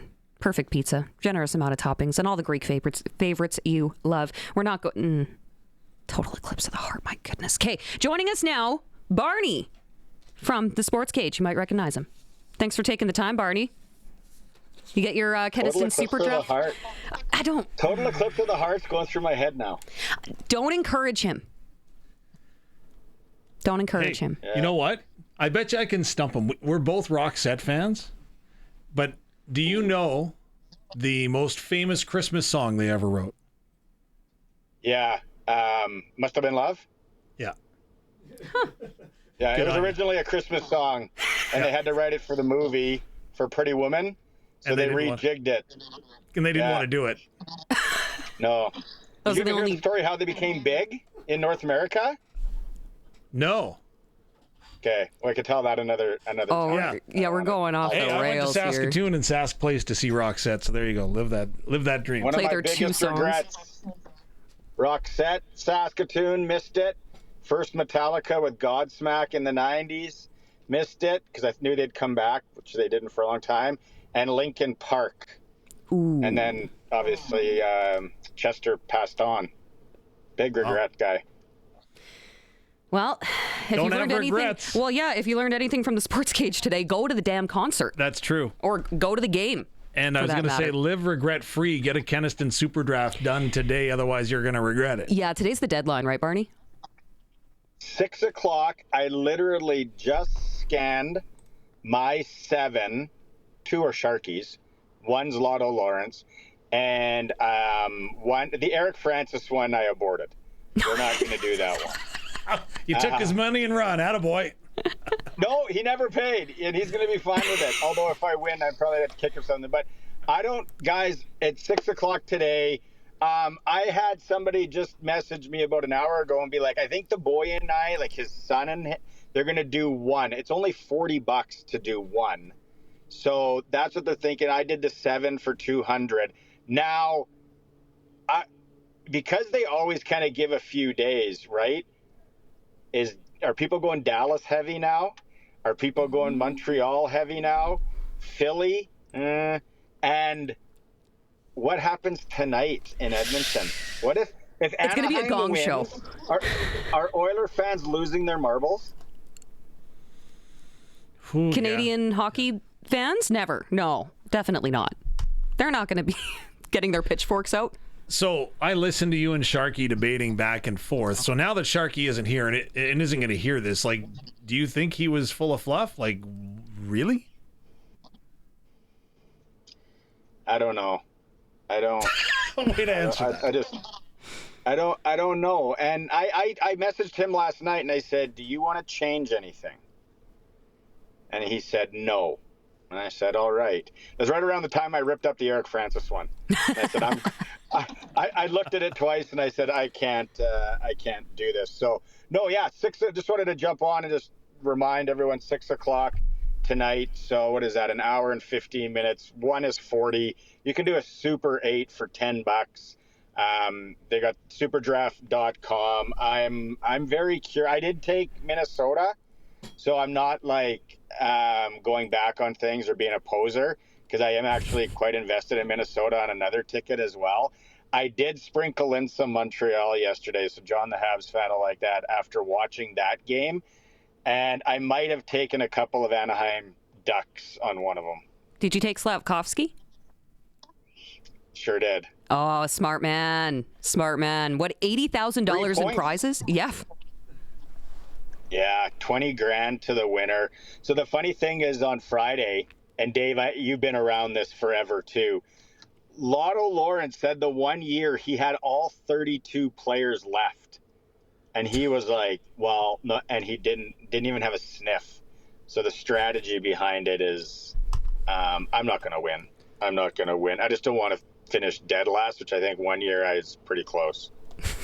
Well, I'll admit, every now and then I get a little bit nervous when I'm thinking about the Dallas Stars, but I'll be truthful. If I'm taking the Oilers, every now and then I would probably get a little bit terrified. Goaltending. Oh, yep. Boy, oh boy, oh boy. It's going to be it's going to be theater entertaining tonight for sure. Sit back and watch. I absolutely love it. And then, you know what I can't wait for, though, this week, guys? And I know you guys have had an awesome show football-wise. Tomorrow we'll get into a little bit more. Doing the show live from Yorkton on Wednesday before Game 3. I watched the first 2 games on Flow Sports. Flin Flon was the better team. That Charlie Tritt in net, oof. But I am so looking forward to watching that game live on Wednesday. That barn is going to be rocking. Yeah. And then I can see the look in his eyes. Well, and if they win, that means that you have to continue doing the show from there every time they play at home, right? Superstition. You want to clear that with my wife, who's actually, we found out she's gone to a conference. So we just let the kids know everything. I'm actually sitting at a football practice right now, but yeah, I don't think setting up camp in Yorkton, unless I bring the kids with me, that actually they both wanted to go to the game because they know that, like Dave said, the barn's going to be rocking, and I was like, no, it doesn't work out. So yeah, really looking forward to it. Well, Wednesday, catch Barney on the SportsCage from Yorkton. Going to be a blast. Hey, do you want to stick around for Sprinkle? Taps, whatever Taps, the Taps bar in Yorkton. I guess it's supposed to be awesome. It's on Broadway. Is that the Everything's on Broadway in Yorkton. Yeah. Okay. Right next to Holly's.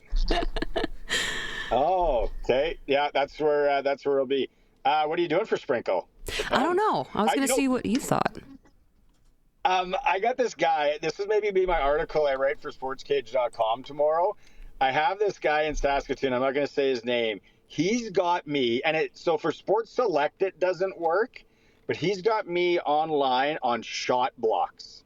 He's got it dialed on guys that are going to block shots in each of these games, and he's parlaying like 3 of them and bringing home big scratch every night. So what's the odds on Sports Select tonight for Anaheim Edmonton tie? Dun, dun, dun, dun, dun, dun. By the way, you can get in on the sports action too. Go to sportselect.com, make your picks, generate that QR code, which is exactly what Colson's doing for us right now. And then you can lock it in, take it to your local Lotto Spot retailer. You can also fill out the paper. Every bet is 100% legal. Chance of winning cash in hand. Sports Select, when you're ready to play. Bet on the original. You got to be 18 plus, though. Play responsibly. What are we looking at here, Colson? Tie. So a $5. $3.80. Yeah. Pay out 19. Goes into overtime. Or what do you guys think about that over/under number in this game where goaltending on the Edmonton side is? Let's go over. 6.5. Okay, I like this. I might hit that tie or that over/under when I leave this park and go and grab a ginger ale. There you go. Yeah, I like the over. Yeah.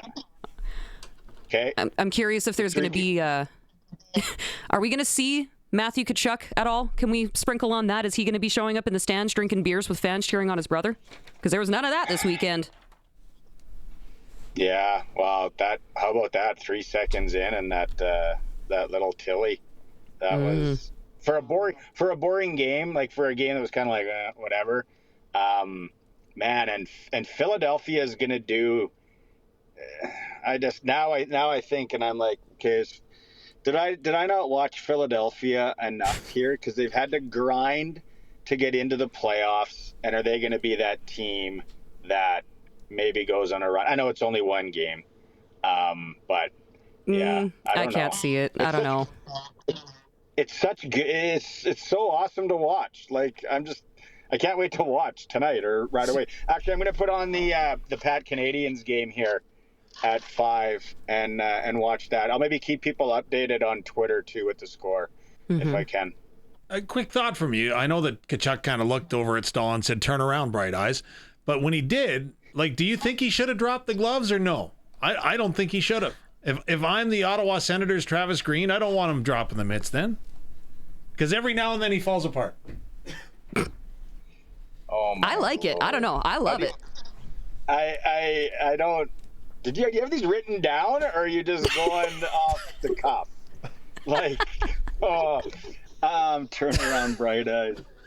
I think he's got to go for sure. I think they both got to go. It was a nothing fight. Whatever. For sure. What's going to happen in that Vegas Utah game tomorrow night with Dowd and Cooley? They're going to go at it. And I really hope they do. Can Cooley fight? Probably not. Can Cooley fight? Every now and then he gets a little bit restless. safe. Okay. I gotta go. Go get your ginger ale, Barney. Unclutch. Okay. 6 o'clock deadline. Super draft. Yep. Superdraft.com. Get your ticket filled out. Get it entered in. $80,000 in prize money to be won. Barney hopping on just to remind us about that. Appreciate it. As always, joining us on the Western Pizza guest hotline, Kenaston Super Draft. 6 o'clock tonight. We got a little bit of time here. Also, we did have your sprinkle of the day in there. Thanks to Sports Select. Also, if you want to look at futures, that's also an option on the website. If you want to go take a peek, sportsselect.com. We do need to get Crofty on the line here right away, so quick break, and then we'll be right back. It's the Sports Cage, 620 CKRM, and streaming at sportscage.com. The Saskatchewan Roughriders have announced their 2026 class for the Plaza of Honor. So you got Begg, Clark, and McCallum all going into the Saskatchewan Roughriders Plaza of Honor. We did have a conversation with Dan Clark about that at the start of the show. If you wanted a chance to go back and re-watch that, listen to it, you can do so wherever you get your podcasts. In addition to that, we were just talking with Barney about this. TELUS Cup Under-18 AAA Championship. The Pat C's taking on the Peterborough Petes at 5 o'clock here, so we're about 6 minutes away from puck drop on that one. NHL playoffs, you got the Wild and Stars. Wild up in that series by a game. Ducks Oilers game 1 tonight. Ottawa Senators, Carolina Hurricanes. Carolina's up 1-0 in that series. And then the Flyers and Penguins. That's going down at 5 o'clock as well. Flyers up in that series, 1-0. MLB, Toronto Blue Jays in LA facing the Angels. First of a 3-game set. NBA, Raptors, Cavs, game 2 in the playoffs. Cleveland is up 1-0. The Winnipeg Blue Bombers have also announced that they have signed Adam Bighill to a 1-day contract so he can retire as a member of the team. SportsCage.com poll right now. Who deserves to win the Stanley Cup this year? Not who do you want to win, but who deserves to win. It's interesting. We want to hear what you have to say. Go vote at sportscage.com. You can always chime in on the conversation on the Prairie Land Rentals text line anytime, 306-936-6262. And you know, it is kind of interesting. They did a Angus Reid poll. Mm-hmm. Who is, quote unquote, Saskatchewan's team? Care to venture a guess? Who is Saskatchewan's team? Like, who does Saskatchewan residents vote for? Who do they cheer for the most in this province? Because we don't have our own, right? I would guess Edmonton. Yeah, unfortunately. Ooh, that's Edmonton Oilers, 33% of Saskatchewanians pull for them. Toronto Maple Leafs, 20%, followed by the Jets, which geographically that would make sense. I don't know why the Leafs are so high up there, but then Flames, Habs, Canucks, Sens. Leafs ahead of the Habs? Yeah. Yeah. Well, for a while, right? It used to be you were either a Leafs fan or a Habs fan because there were no Jets, Flames, or Oilers. Yeah, that's true. That's true. Staying power, to say the least. But I just thought that was an interesting little nugget. But we want our SportsCage.com readers to tell us who they think deserves to win. So let us know. You, right now, leading the way with a massive landslide of a vote is Connor McDavid. Over 70%. Next is Sidney Crosby, Gabriel Landeskog, and Claude Giroux. Yeah. McDavid makes a lot of sense. There's a sentimental pull for Sid, though, isn't there? Yes, but he's already done it. You tell him that. You tell him. Okay. If you don't mind. You know what? Right now, we should probably head out on the Western Pizza guest hotline so we don't keep our guest waiting any longer. The one, the only, Dan Croft, Croft Electric, or Crofty, as we like to call him. Thanks for taking the time, my friend. Hey, how are you guys this beautiful Monday morning? Happy that it's not blizzarding. Yeah. Yeah, no doubt. Cross our fingers that what's coming on Thursday, Friday comes as rain instead of snow. Well, we can't manipulate the weather at all, but there are a few things that we can manipulate, and that brings us to why you're on the line with us. Did you end up getting anyone hired for that position you were looking at? No, we're still looking for an estimator, project manager, kind of office person, and a journey person for either construction background or service background in electrical. We will take either. Looking to expand our crew so we can help our customers even more. Well, yeah, because you do commercial, you do residential, you do industrial, farm. I mean, you guys got a big operation over there at Croft Electric, so many hands make light work. How do people get in touch if they might be interested? The best way is go on the website. There's an apply button or contact us button where you can book an appointment or send your resume, whichever. We're looking for some fun people that are family oriented, that like having a little fun at work and doing a good job. We want, we strive ourselves on the best trained, best electricians in town. So, we're looking for somebody to join that team. Before we do let you go, the legit question came to me during the storm last week. Someone that I know through a friend had their power go out in the midst of all of that. And obviously, that's not a good thing. And they kind of said, you know what, I think we need to start looking at a generator. If you are looking at a generator, are there things that you need to have on your property, or is it best just to call and get you to take a look and let us know if you can do it or not? Their question, not mine. Yeah, so there's always a way we can do it, even if, obviously you need natural gas to run the generator, but there is propane options and diesel options if they don't happen to have natural gas on their property. So there's always a way we can make it happen. We've done units for people that are run on solar, and they actually just want the generator as a backpack, so they're kind of off-grid. So, yeah, there's always a way we can do it. If they call in or contact us through the website, we can give them kind of a budget, start with that conversation. We like to kind of, say, hey, this is about what it's worth. And, then we can go there. They're like, yep, that's within budget. We kind of have three options that we kind of give them, partial home, kind of your essential loads, your heating, your deep freeze, that kind of stuff, yep. Pumps. And then their second is for 100 amp service, if that's a basic house. And then a 200 amp service if your house is a little larger, or you're a farm and you got some shops and barns and stuff like that. And that kind of gets us, started. And then as we progress, we can get into the details after that. We'll do it right. Do it once. Call up Crofty.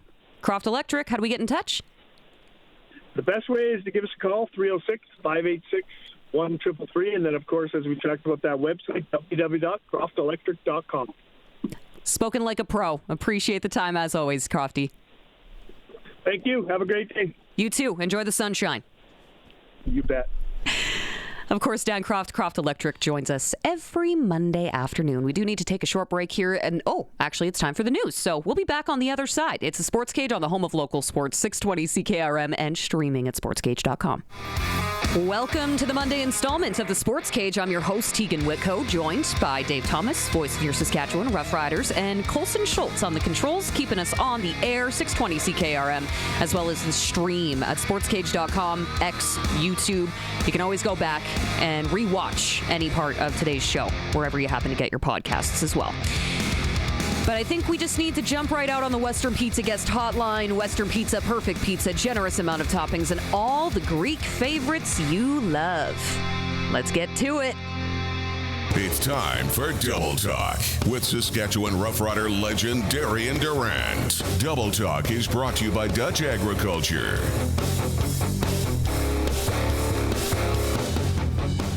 Well, there's our guy. How are you? I'm great. How are you guys doing? Good. It's a good day here in Saskatchewan. They announced their Plaza of Honor 2026 inductee class. So you know a thing or two about the Plaza of Honor. Curious what you think about this year's class. I mean, you got Dan Clark, Rob Begg, Paul McCallum. Pretty impressive list. Star-studded list, man, I must say. Starting with Robbie and Dan, man, those are my guys, right? Came in 2006 with Robbie initially, and then he ended up going back to Queens. I think it was 2007. I'm sorry. He ended up going back to Queens. I thought he did enough that year to make the roster, but he wanted to go back and polish up a little bit, and then he came back in 2008, and he was just a beast out there, man. And the rest is history. When I think of Rob Bagg, I think of hard work. I think of persistence. I think of consistency. I mean, any of those positive terms that you want to describe as a guy that puts his all into something, that's Rob Bagg. So I'm so happy for him. And then Dan Clark, my second center behind Jeremy O'Day. I mean, who would have thought Dan would have turned into what he did? He was an underdog coming in, coming from a small program right there with the with the junior team in Regina. I'm sorry, I can't think of the name right now. Thunder. But, Yep, the Thunder. I'm sorry. I was going to say the Pats, but I was like, no, that's hockey. That's I don't want to be wrong, right? Right. But yeah, Dan coming in from the Thunder. I mean, you know, a lot of guys don't make it from there and being a part of the Riders. So him being a Saskatchewan boy and being a part of the growth of the Riders and being there every step of the way, eventually turning into a Grey Cup champion and starting for years and years and years. You just don't hear of stories like that. So I'm so proud of Dan and what he's accomplished. And, you know, it's just a huge deal for him. And then Paul, I mean, I wasn't around, but I heard some of the stories of what happened early on in his career with the Riders. And, but he's just one of the greats, man. Went on to BC and became one of the greatest in CFL history, and then returned in 2015. I was hurt that year, but got a chance to be around him a little bit. So I'm just happy for those guys. That's definitely a star-studded list, and I'll definitely be in town for that. Man, I won't miss it for the world seeing Dan and Robbie and Paul get in. So I'm excited about that. One of the defining moments for me with Rob Bagg's career was in 2012, right? Wrecked his knee. And then in 2013, he came back. And I can't remember which game it was, but long ball, long pass, and he goes down, grabs the knee right away. And I don't know if you remember this. He went back into the dressing room, and then he came jogging back out. And the atmosphere in the stadium, I've never felt anything like that before. Just crazy. I mean, look, the guy tore his ACL, right? And that just shows you his toughness for him to just be able to come back in the game. Most guys, they're getting carted off the field, right? I mean, you're not walking, let alone coming out there running around. And I mean, that just shows just his toughness. And then for him, I think he tore both knees, matter of fact, at some point in his career. And he came back bigger, stronger, faster in both instances. So you don't see that a lot. And he's just a warrior, man. And I love that guy to death. He's a warrior, true warrior. Well, the other guy, of course, your guy, Chris Getzlaf, inducted into the Saskatchewan Sports Hall of Fame, or will be. He was named as a member of the class of 2026. What does that speak to his athleticism, his talent? Because, boy, he just, to me, was always the complete package when I saw him. Absolutely, man. Getty knows, and you know, anybody that played with Getty will tell you he works just as hard as anyone else. And I know I brag on Robbie about his work ethic, but Getty's right there, and he's a special guy. And you know what I like to say about Getty is he runs on the football field like he's skating on the ice, right? So it's just unpredictable what he's going to do, when he's going to break. You know, his game was just a little unorthodox, but it worked, right? And he was just the best at it. So congrats to Getty for that. He's definitely one of the greats to come out of Saskatchewan, and it's a well-deserved induction for him. And if we can just go back real quick to another Sasky boy, Dan Clark. We had him on the show earlier today, and we wanted to remind him of a very specific touchdown pass from you to him, 8 yards in the end zone. Do you remember this moment? Absolutely. And this is the celebration that I remember more than anything, with both arms going in the air like that, man. But that was kind of his welcoming to the CFL, getting on the stage. For that to happen in front of the home crowd was just special. And, you know, after that, he went on to become one of the great centers in Saskatchewan Rough Rider history. So I definitely remember that play. And every time we get together, we talk about it. So it's just a special moment for Dan. So Dan Clark says, yeah, George Cortez comes up to him and says, hey, we'd like you to be our tight end. And he's like, yes, sure, Mr. Cortez, I'm going to absolutely do it. So the play call comes, you're going to throw to the big man. Did you have complete confidence, in all honesty? 100%. I mean, we repped that thing in practice, right? So I don't think Coach Cortez would have called anything that we didn't rep and made sure that Dan caught it. And it's something that we would work on after practice as well. And we knew that when that play was called, because every time we would come in with an extra O-lineman as a tight end, we would usually run the ball. So it was just a perfect setup. And, you know, who better for it to happen than for Dan, especially in a home game. So definitely a moment. So there is some changes here in Saskatchewan, of course, when it comes to the kicking position as well. So Brett Lauther off to Ottawa. And I know that you know Brett well. And I'm just kind of curious how difficult that can be when you see a change, right? Because Brett was in Saskatchewan for a very long period of time. So filling those shoes, so to speak, what does that look like inside the locker room? Well, it's going to be tough, man. I think that more than anything, he was a great locker room guy. He was a community guy. He's done so much, going around the province and getting engaged with the kids, the fans, everyone that's a Rider fan. So that's going to be hard to replace. And then he's a leader in the locker room. So it's definitely going to be something that's is going to be a big change for some of the guys, some of the veteran guys. But it's also for Brett. It can be a new beginning for him, right? It's an opportunity. You kind of feel like you were let go or the team didn't want you anymore, right? So you now have the chance to go out and not only prove to yourself that you still have it, but to prove to the Riders that they let you go at a bad time. So it's definitely an exciting moment for him. I remember going through that, and I just hope that he can just let all the ghost or whatever that has been haunting him a little bit, let all that go, focus on a new beginning, and try to work his way into a leadership role with this new team, and just show everyone in Ottawa that he deserves to be there. He deserves to be the guy that the team can lean on if they need him in the waning seconds of a game, and just enjoy a new start, because sometimes you need that, right? I mean, when you're in a new place, when you're somewhere for such a long time, you can get a fresh start, a new city, new team, new organization, and it definitely can benefit you. The key word I think you used there is work, and Brett, who we're going to hear from in just a few minutes, talked about the work that he's putting in the off season, but he also talked about the camaraderie, and we've heard that as kind of a team thing all day today, whether it's Chris Getzlaf or Paul McCallum or Dan Clark or Rob Bagg, talking about the family, and that led to success. Now, every football team says, yeah, we're a family, but not every team has success. So what gives you that family atmosphere to elevate you to the next level? Well, I think in Saskatchewan, it's just a unique place, right? It's a small town, and there's not a lot of things to do outside of football. So you have no choice but to get close and do things with your teammates off the field. And that's what brings that brotherhood together. And I think that that's what makes Saskatchewan such a special place. Everyone goes out there, and you're not fighting just for a guy beside you, right? You're fighting for a good friend of yours, someone you've gotten to know over time.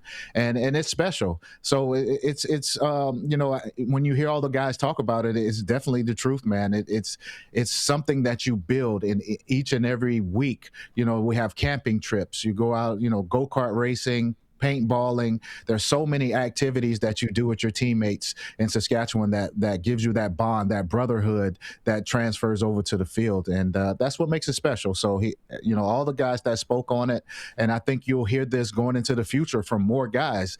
And, with this past year's Grey Cup team, I think as the years go on and guys look back at what they built there in Saskatchewan, they're going to say the same thing.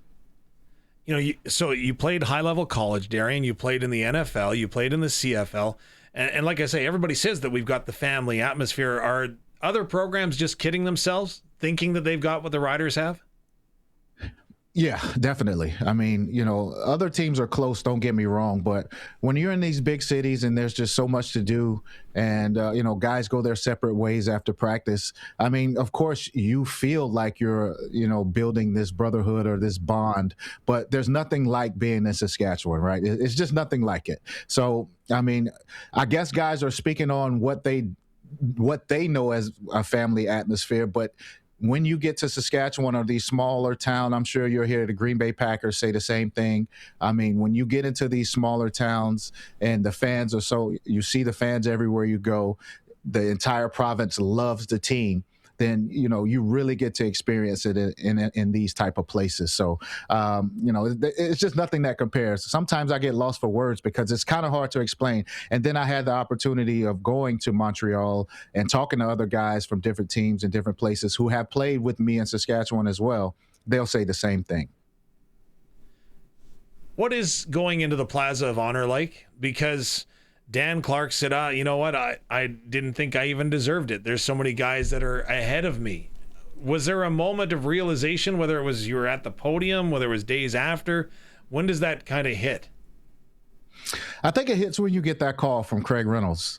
When he calls you and he kind of reflects on your career a little bit and then he breaks down the reasons why you're getting in. I think it hits you then, right? I mean, of course, you think your peers may tell you that you're going to get in, or the fans, you may hear some rumblings on social media or something that you may get in, but until you get that call and until you're really hearing it from the leader of the organization, that's when it hits you, because you just never know. Like Dan said, there are so many guys that we may feel like deserve to get in, but they still haven't gotten in yet, and you just never know. So it's definitely a surreal feeling, and for me, it was definitely when Craig gave me that call, and I found out I was going in with Roy. Then it made it even more special. So I am curious, as we have, the NFL draft coming up, CFL draft, training camp, we're going to be playing football games here before we know it. And there was an announcement from the Winnipeg Blue Bombers saying that Taylor Elgersma, after, shooting his shot in the NFL, UFL, I know there's some work visa issues and everything like that, but now he's in Winnipeg with the team, might get a look at him in that preseason game up in Saskatoon. What does it say about him that he trusted himself to take that gamble and wait kind of until the last minute to get back up to Canada? I mean, sometimes you have to bet on yourself. I mean, you never know what you can accomplish until you really go out there and you try it. And, for him, you have to exhaust every opportunity, right? You want to get in front of, and there's nothing wrong. Winnipeg has a great fan base as well, but there's nothing like playing in the United States. There's nothing like getting in front of these fans and, trying to make it at the NFL level. And if not, you want to play some more to kind of get into the eyes of NFL scouts. I mean, you have to exhaust every opportunity. So I think if you kind of, and I don't want to say people can fall back on the CFL, but if you have a plan B, so to speak, then you definitely want to exhaust every option you have with your plan A. And I think that's the way he approached it. When you're a young player, I don't know if detrimental is the right word. I apologize for using that word, but is it a setback in any way that you sat out essentially a year and haven't played, haven't worked out, haven't been practicing with a team? Could be. I mean, I've seen it go both ways. I've seen guys that want to go down south and give it a shot, and then they get a little rusty because they don't get a lot of reps, or, they're not practicing, or you're just working out and not able to get game action. And then you see guys who go down there and they excel, or it's the complete opposite for them. So it's basically, in my opinion, it's a 50-50 chance, and you have to take that chance if you want to play at the highest level. And, you never know, man. Football is such a funny game where a year off and that rust could definitely, it could weigh on you, and you may not be able to break that rust off in some instances. And I've definitely seen that from some guys. So, like I said, it's with the amount of money you can make down south, you definitely have to take that opportunity. And you just hope and pray that all the hard work you put in, the training, your off-season workouts, all of that other stuff, you hope that you don't have the rust, and when you get back on the field, you're good to go. This is one of very few commonalities that Darian, Durant, and I will have. Neither of us have had Taylor Elgersma over to our houses for coffee in the morning. Neither of us. I'm quite confident in that. But absolutely, I qualify that because neither of us really know him. But having played and grown up with a Canadian game, does that give him a leg up going into training camp with the Winnipeg Blue Bombers, given that Chris Streveler has announced his retirement and they've got some younger quarterbacks that haven't had a ton of experience with the Canadian game? Definitely. I mean, look, I think that, the 4 and 5 receiver sets that I ran in high school kind of prepared me for what was to come in the CFL. So for him growing up, playing the game, it'll be just like old times, really. It definitely doesn't leave you. It's what you've learned initially, so you understand the game. Now it's just all about going out there and getting the reps. And, you're in a good situation. I mean, Zach has been banged up the past couple years, and, you never know. And then this preseason, he probably won't play a lot. So definitely be some opportunities there. Well, and Zach's only got, a year left on his contract? So they're going to be looking for the future of the franchise. For sure. One other quarterback question here, of course, because now that we have you, we get to ask all the QB questions heading into training camp. Chad Kelly. He is likely going to be back in the mix this year for Toronto. You mentioned it when we were talking about Elgersma and that rust, the potential of rust, taking off a full season. How do you see his return potentially unfolding? Well, we'll see. I guess that's all I can say. We'll see, man. He had a devastating leg injury. Who knows if he'll have some of the mobility that he had previous to the injury. And, as far as his arm goes, though, he has a gun, man. And he has stronger arms in the league, and I don't think that'll go anywhere. It's all about timing. It's all about getting in there and getting the reps and practicing with the guys and getting on the same page. And I think he can do that. I mean, he's a hard worker, and he's already had some experience. So I think he'll now tone it down a little bit, make sure that he's taking care of himself a little bit better. And I think with the reps, he can knock some of that rust off. Quarterback's a little bit different than some of these other positions. So I really think that he can get out there as long as he's getting the reps. In Winnipeg, it'll be a little bit more difficult to get the reps with Zach being the starter, but in Toronto, Chad should get the reps from day one, so he should be in a position where he can knock some of that rust off early. You do have a little bit of experience with that, though, when you came back from your Achilles injury. How did you battle back? The one thing I remember was there was the rumor that went around that, oh no, Darian's not coming back, and then a day later on social media, there you are throwing the ball fully mobile. I'm like, okay, welcome to the world we live in. Yeah, I mean, look, it's tough. For me, I was, already 11 years in, so it was kind of difficult, especially with an Achilles injury. We all know that the later on in your career that happens, then it's a higher probability that you'll never be the same.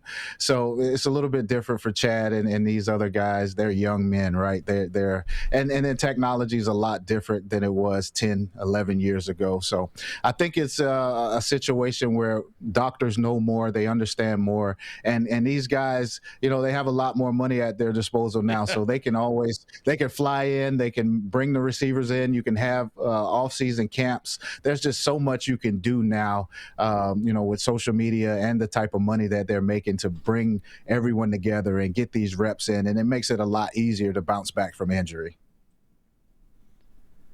I thought Darian was going to tell us that Ivan used duct tape at first, but I feel better. I mean, you could kind of say that.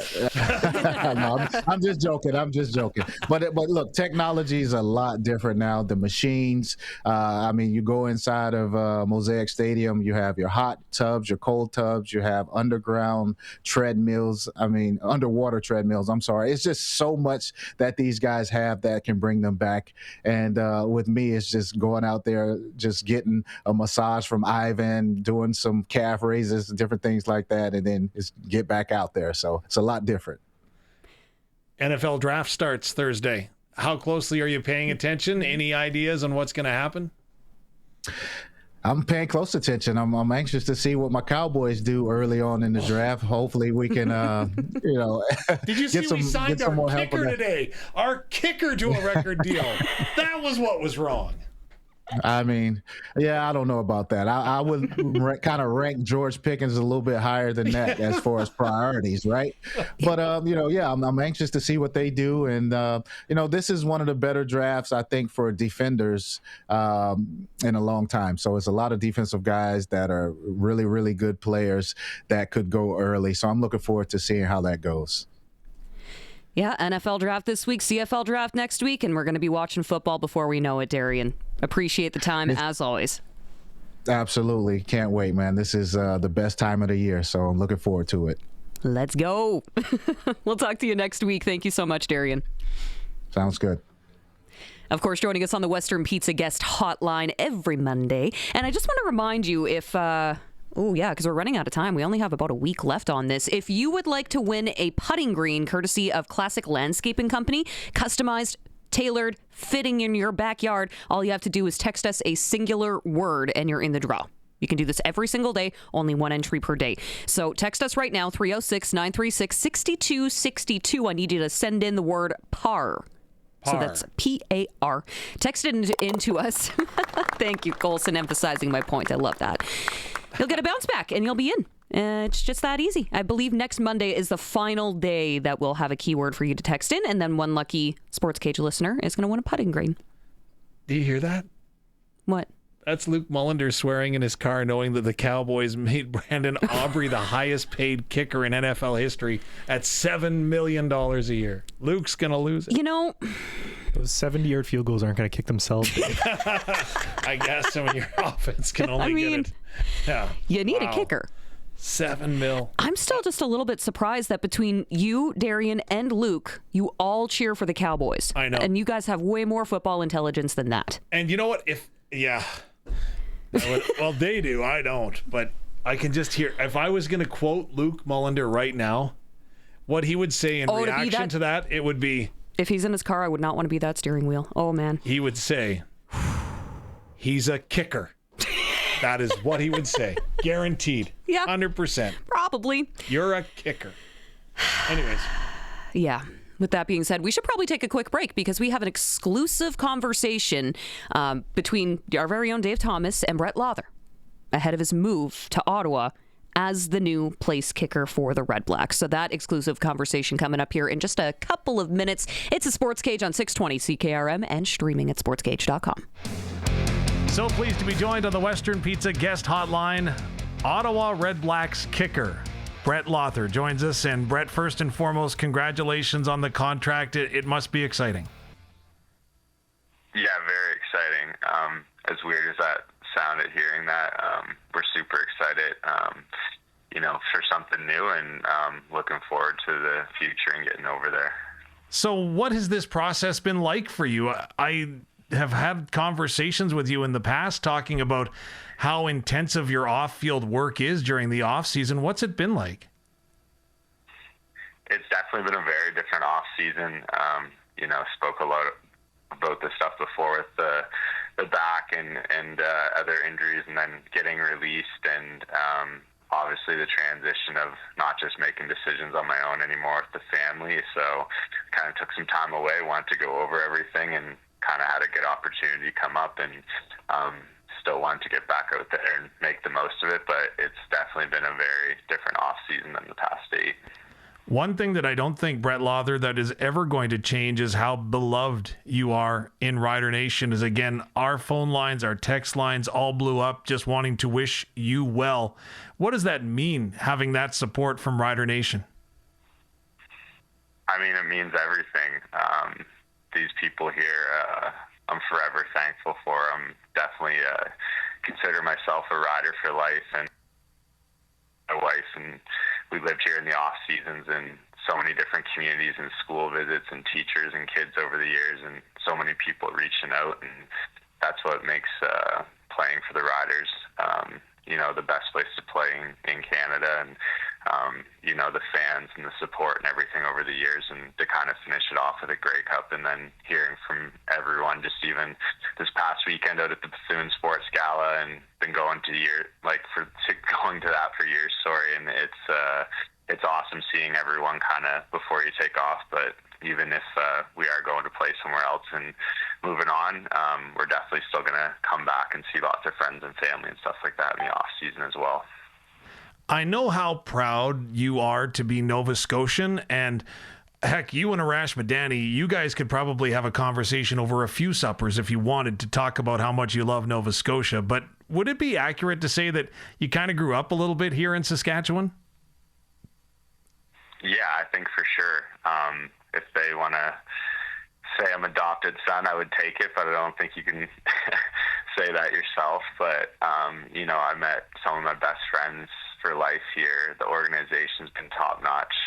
People here that I'll consider family for life, and met my wife out here, had her daughter here, a lot of growing up here, and it was the best times ever. So yeah, that's all I have is really good memories and nothing but good things to say about the whole organization, the fans, and my time here. It's a little surreal to look back on how long I've been playing and to finish it with a Grey Cup and stuff.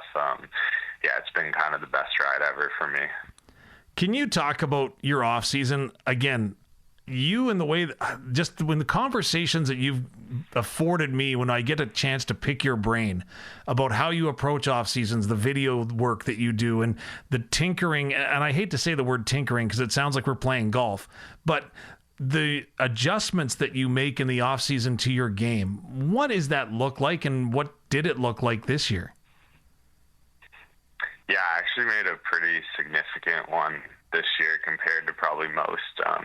just trying to change up a little bit to, be a little more accurate the upcoming season, but not lose power. And one of the things I've done the whole time since I've been out here was the jab step before I kick, and did it my whole time as a rider and stuff. And I kind of took that out, and it took a while in the off season, especially once I was cleared to start getting the kick and stuff. And so it's a little bit different with the steps and everything. It's probably something that's pretty minor from the, naked eye, but just this year especially, it's probably been a lot less kind of on field in the gym work in the total, but the last couple of months have just been full steam ahead, feeling really good, and kind of back to normal, and really excited to have another opportunity to even play. But yeah, there's been a ton of stuff, even getting set up in Ottawa with the video and other things like that in the last couple of weeks of prep, with so much going on family-wise and in life. But yeah, really looking forward to seeing how this works out this year with a couple new things that I worked on. This will be the third consecutive year that you've had a different holder. Is that a big deal, or how do you make sure that you get what you need from the hold when you're kicking? Yeah, it's definitely, I think, more important than a lot of people realize, and almost just the relationship. The trust part is the main thing. Obviously, was fully aware and prepared that, you're not going to have Jorgen out there anymore. Had a couple holders last year. I think I've had 5 or 6 over the course of the last 6 or 7 seasons as well. And change is always inevitable in the CFL, and it's just one of those things you kind of have to adapt and overcome no matter what's going on. And I'm in no position to be nitpicking about holding or snapping or anything. It's just more concentrating on what I can do. But the quicker we can get over there and get on the same page, I think anyone would say it definitely helps early in the season when you have a lot of trust in the guys that are doing a lot of work for you out there too. Okay, I hope I'm not bringing up PTSD, but you and I had a conversation in Calgary last year, and I asked you to relive a moment in the season, and you could describe it 1,000 times better than I do. And that was the first attempt of last season when you ended up having to punt the ball when Joe Couch went and pitched it to you. Can you explain that play in your own words for everyone? Yeah, it was a bit of a crazy play, just with how it worked out. Definitely not trying to steward Joe or anything, but when he just had the ball go down, it didn't happen all camp or anything like that, but it kind of slid and moved off and kind of fell off the tee there, and you don't have a chance really anywhere when that happens, and let alone the first one of the year. I think it was 53, 52 yards. And at first, you want to get the season going well, hit kind of a deeper kick early on, get it going at home, kind of maybe get the crowd into it. And then to have that happen, I'm not sure really how I even stopped my leg at the time, because you're so focused on just swinging and getting through. And then he kind of popped up and bopped out, and I seen him getting tackled and going down, so I almost turned to grab the tee because I thought the play was kind of done, and just a little disappointed didn't get to kick it in the first place. And then kind of the ball was coming, landed at my feet, picked it up, and I wanted to roll out right to potentially run it, but then Amari Henderson, who was a former rider, I seen him in my face, and I know I'm definitely not faster than any of those other guys on the field, even though it can still maybe move a little bit, and then just tried to cut back, and at that point didn't see much daylight, and rolling to the left as a right-footed kicker. Just tried my best to hit something out there. Didn't go very far, but was surprised could turn it over too. So bit of a weird situation in play for sure, especially starting off the season, but I'd start the season the same if it was going to have the same outcome again too. So Absolutely. Brett Lauther, the real reason we brought you on though is I want to talk hockey with you. NHL playoffs are underway. If you filled out your bracket, what do you see? Yeah, I definitely filled one out. Try to do that every year. Unfortunately, this is the first year I didn't get in the Water Buffalo and the Calcutta out in Bethune. I've been in that every year for a while, so I didn't get to do the draft or pick a team or hop in with those guys this year. But, big Habs fan, so probably worst case scenario was getting Tampa first round at anyone in the East, in my opinion. But huge game from Slavkovsky last night and getting the win in overtime, kind of getting home ice, still not convinced it's their time yet, but would love to see them go on a run. And in the East, definitely pulling for Pittsburgh a little more with Crosby and them and him back in, and who knows how many he has left. And, you know, they're going to have to turn it around today, especially how game one went versus Philly. And then, you know, I think Carolina's going to handle Ottawa, even though Ottawa was on such a good run down the stretch and stuff. They're just too solid. It's almost just like written in stone that they're going to get to the East final and then see what happens. And in the West, I think it's not saying too much that Colorado's probably going to get through LA pretty handily. I think Edmonton will handle the Ducks, but the Ducks have been a lot of fun to watch. Super exciting young team. Leo Carlson and Cutter Gauthier and those guys, I think they're, you know, a team of the future in the West for sure, along with San Jose, which is crazy what Celebrini's doing. And then, yeah, the Vegas game was pretty crazy last night. So was the Buffalo game. So I think Buffalo takes that. Vegas, Utah, I feel like that one's probably going to go 6 or 7 and stick with Vegas. And then I can't even think if I missed a series or two there, but tried to give a pretty good breakdown on the spot of what I've watched the last few days. So you did very, very well. Now, I know this is a loaded question, but if I said to you, who deserves to win the Stanley Cup more? Would you go Sidney Crosby, Connor McDavid, Nathan McKinnon, or Martin St. Louis? Oh, man. I know. Deserves is such a tough word, because I feel like definitely the winning the Stanley Cup, at least in my opinion, is the hardest trophy, and what those guys go through. And, you know, I think every other guy on there has cups besides Connor, and not that I'm a huge Oil fan or anything, but it's pretty tough to lose in the final once and even get there, and let alone have it happen again. And you're the best player in the world, and it hasn't really been close for a while. So, you know, big Canadians fan, want them to win. Like, I don't know if the word deserves or not applies, but same with the other guys. Like, Colorado's the best team in the league, and I wouldn't say they deserve it. And Nathan has one, and then Sid's got 3 already, and everything under his resume. You know, I want to see him go on another run, but I guess just to answer the question, maybe McDavid and the Oil, I'd say. Be pretty good for Canada and hockey, but I'm also pulling for the Habs all the way for sure. Okay, last hockey question for you. I can connect you with one NHL player. Who do you want to sit down, have dinner with, or skate with on your rec team?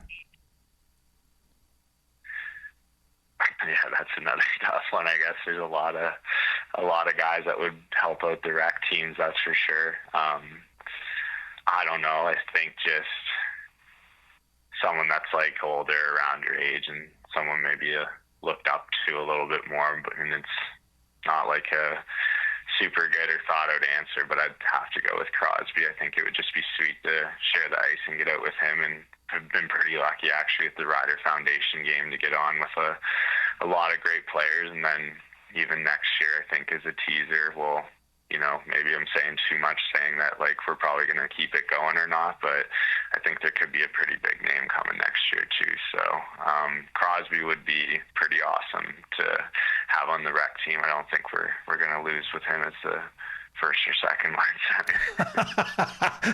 I'd let you tell him that he's playing second line, just so you know. I feel like that's just the type of guy he is if he came to your team, he wouldn't go out first shift. He would just start on the bench. So that's why I said it. Very true. Very true. Well, Brett, the province of Saskatchewan thanks you for not only what you did on the field, but maybe more importantly for what you did off the field. I know that I feel that appreciation as well for what you've done for especially youth in our province. Before we let you go, if there's a message you want to send to Rider Nation, feel free. No, the pleasure was all mine.